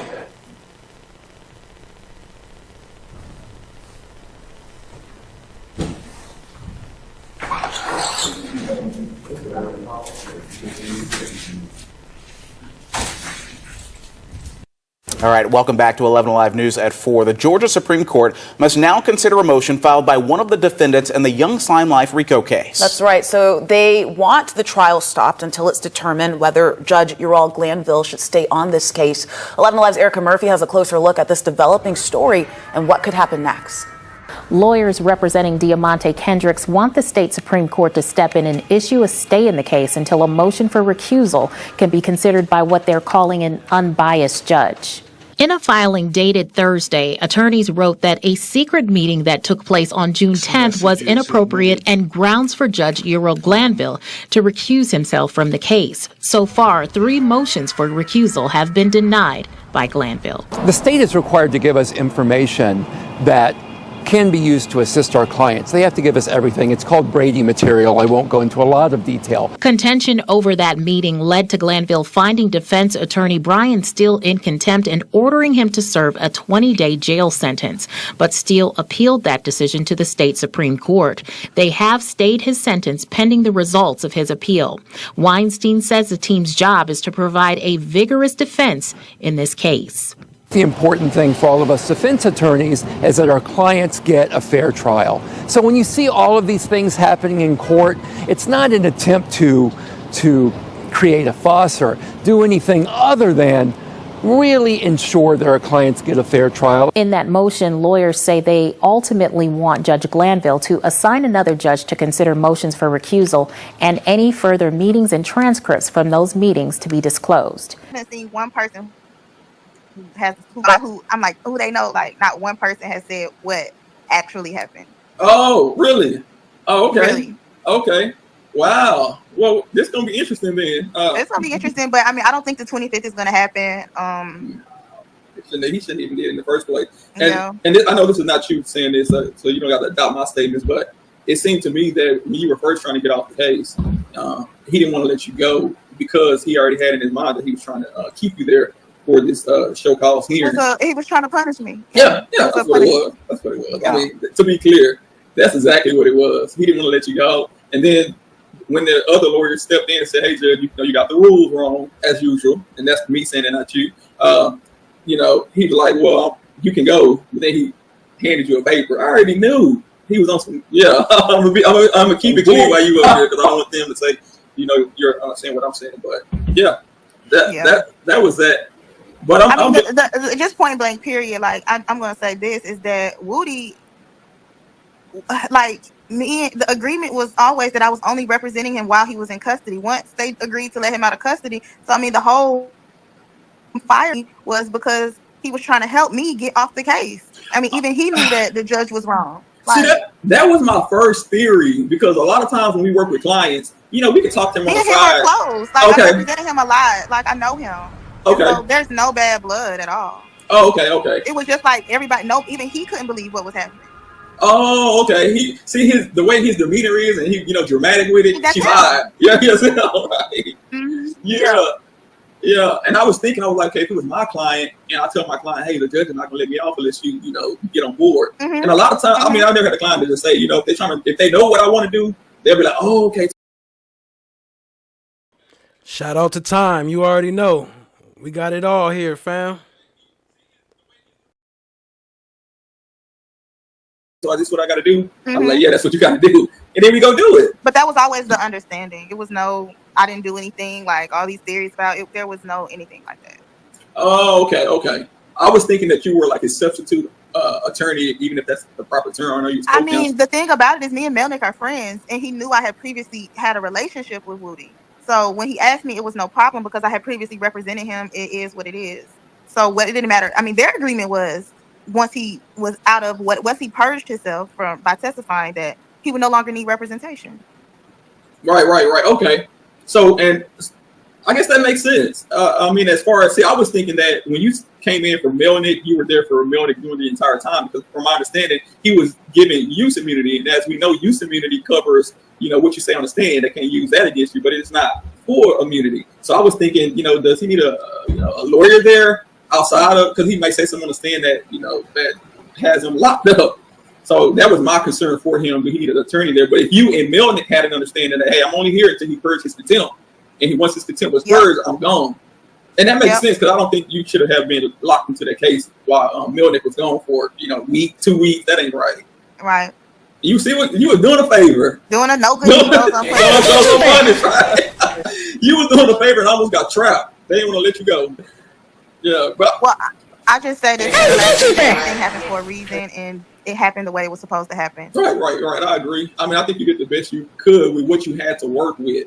And like you said, we don't know. We're speculating what happened in that meeting. And And from my understanding, in the motion, you were present in the meeting, so we don't know what was said. We don't know who came to who defense, or were you representing Woody, or were you not? It's so many questions that we want to know. And I'm going to answer all of them, but I will say this: it was 14 people in the room. 14.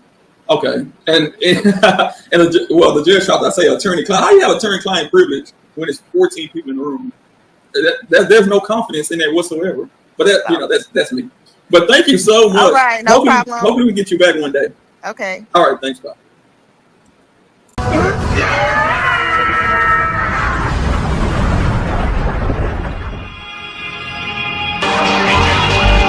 Another night of crime in an Atlanta public housing development. I want to speak on got the a state of bonus for you, Georgia. fam, before we wrap it up. Fulton County government is attacking my family. Big Jeff. They are attacking my family. And I want to know, Dad. what I'm trying to find out is, who's the puppet master on this? Because it's bigger than Ms. Willis to me. When are the higher people gonna step in on this case and say enough is enough? My identification came up missing after we come back off the break. I went to internal affairs at the sheriff department and told them somebody need to produce my identification if y'all telling me I got to have identification to go in an empty courtroom. I still haven't understood that one. You understand what I'm saying? But this is one of their rules that I was told by Captain Kendall that the sheriff department put that rule in. Sounds like you have a target on your back. There you That's go. what you're saying. My whole family is a target right now. Why do you think? Because they just arrested one of my sons that's mute. He's 100% mute. Lost his hearing at 6 months to meningitis. He had a case that he was out on probation on, that he was out on bond on.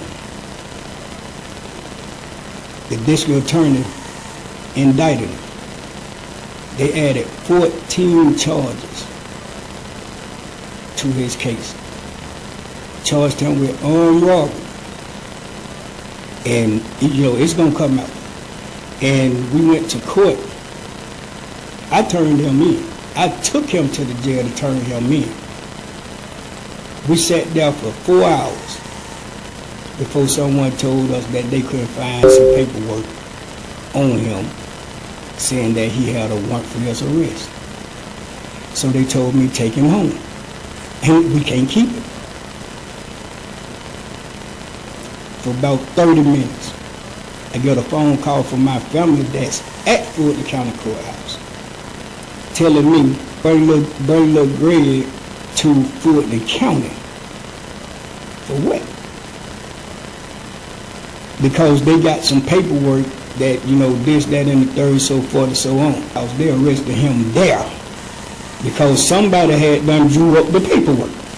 You understand what I'm saying? They arrested my son. Took him to jail, denied him a bond. Yo, shout out to Sony Picks for the new sub. Y'all gonna hit that sub button. Let me see some new names up top. Appreciate y'all for being here. Hit the like, hit the subscribe. We almost done.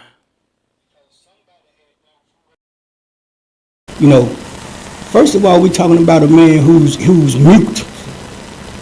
How many people you think in the Cleveland area can even talk to him? You don't have a person in the Fulton County Courthouse who can talk to him. You understand what I'm saying? So anyway.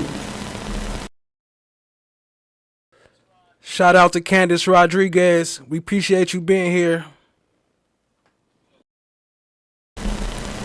What changed? So our attorney told her what the change was. Him and Ms. Willis reviewed the video, seen that he wasn't the guy that grabbed the gun, he wasn't the guy that shot at the other people, none of that.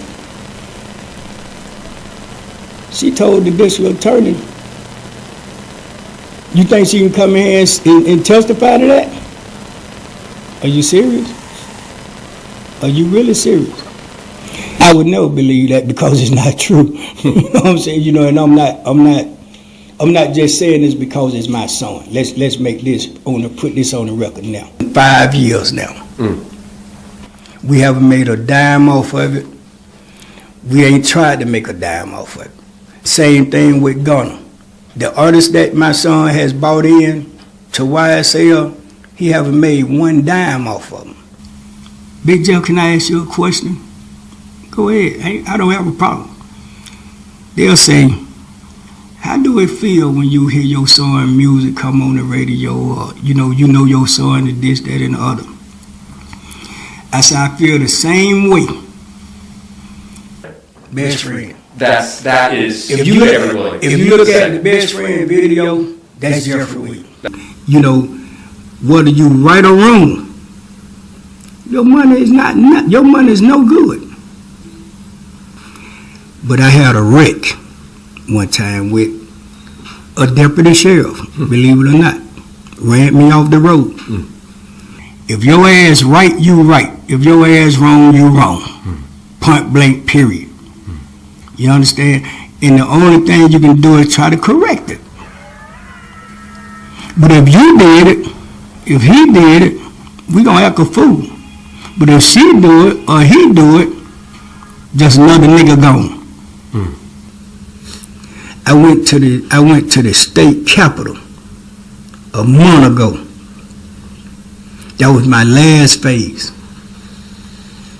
Filed paperwork, gave it to the officer. They told me somebody should be calling you within 48 hours. It's been 30 days. I want to know what person from the United States District Attorney Office called me one day. At least that's what she said she was. I want to know why Sergeant Ingrams was in a different courtroom. I attended a trial of a young man, and I was sitting on the bench for at least 10 minutes. And all of a sudden, he called me to come to the door. I'm calling names because I'm tired. And he asked me, who was I there for? What business is it of yours? This open court. Then you went to say, well, I need you to go out this door and come in the door that the attorneys come in and out of and sit on the third bench. Why? I'm not in our courtroom. I'm in a totally different courtroom at a totally different case, being supportive of a family. So I said, okay, I tell you what, I'll do that. I said, I'll do that. I went to go out the door. Him and two more officers blocked me in. They boxed me in the foyer. He said, but first I need you to do something for me. Really? And what is that? He said, I need you to raise your shirt up for me. Are you serious? You had already gone through security. Thank you. Are you serious? Now, the shirt I have on is just like this. And so, what's the purpose of this? He said, look like you got something on you, and they didn't catch that check-in? Are you serious? I filed a claim on that. Sounds like your message is enough is enough. Enough is enough, man. You understand? When I'm looking at the internal affairs officers over the sheriff department stand and tell me that they can't show me nothing in a book as to why we have to give them our identification, why we have to sign in on the sign-in sheet, and why we have to put our telephones in a pouch to go sit in an empty, unmonitored courtroom. But she's the pretty little district attorney that sits in the courtroom with the long ponytail, light skin.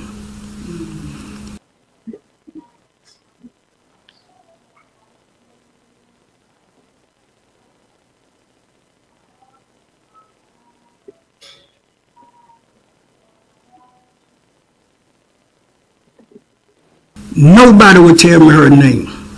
But guess what she did to violate our rights? She came and got all of our IDs from the deputy that's sitting there that's supposed to be monitoring our IDs and was going through them. So now I see why y'all doing this. You all are running our names. You understand? Because you looking for people to try to force them to testify. It's nothing but a rat. I got a daughter that they have constantly tried to get to come and testify against her brother. Are you serious? Last but not least, I want to know how is the DA department being allowed to forcibly make people come to court and testify to nothing. If you don't come and testify, we're going to arrest you. How can you do that? That's a threat. You can't make me testify. We got a judge who our attorney just told he was going to be a witness, and he booked on that. He always has this bullshit. He say, a 4-1 judge is a happy judge. I can't damn tell. You know, let's start making these people own up to what they're preaching to us.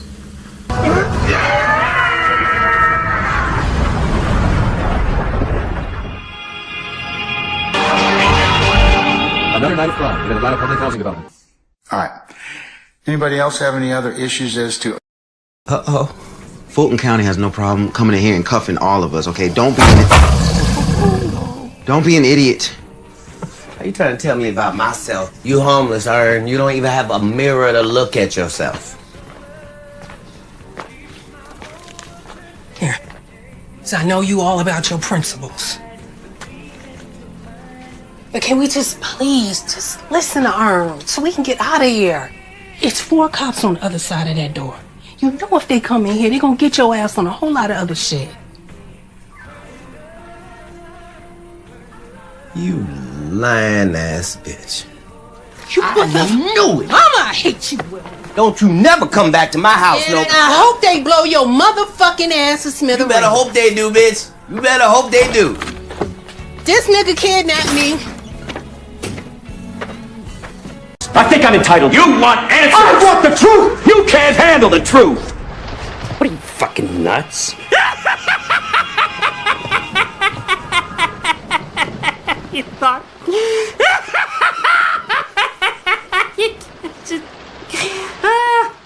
Oh.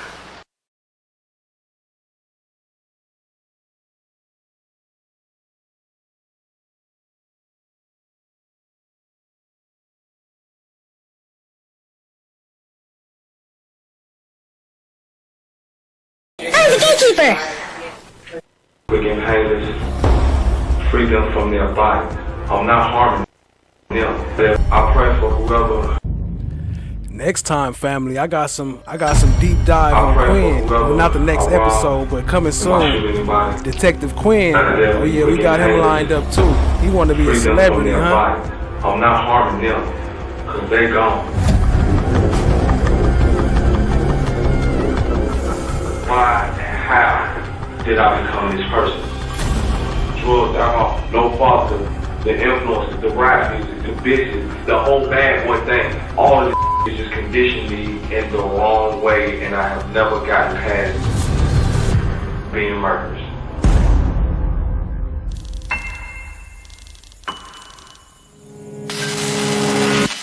I would kill again.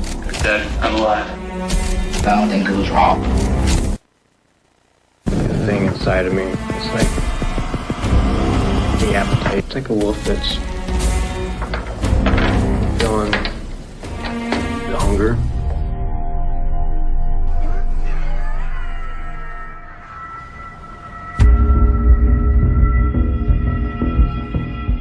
Tell us about this ammo that's no longer manufactured.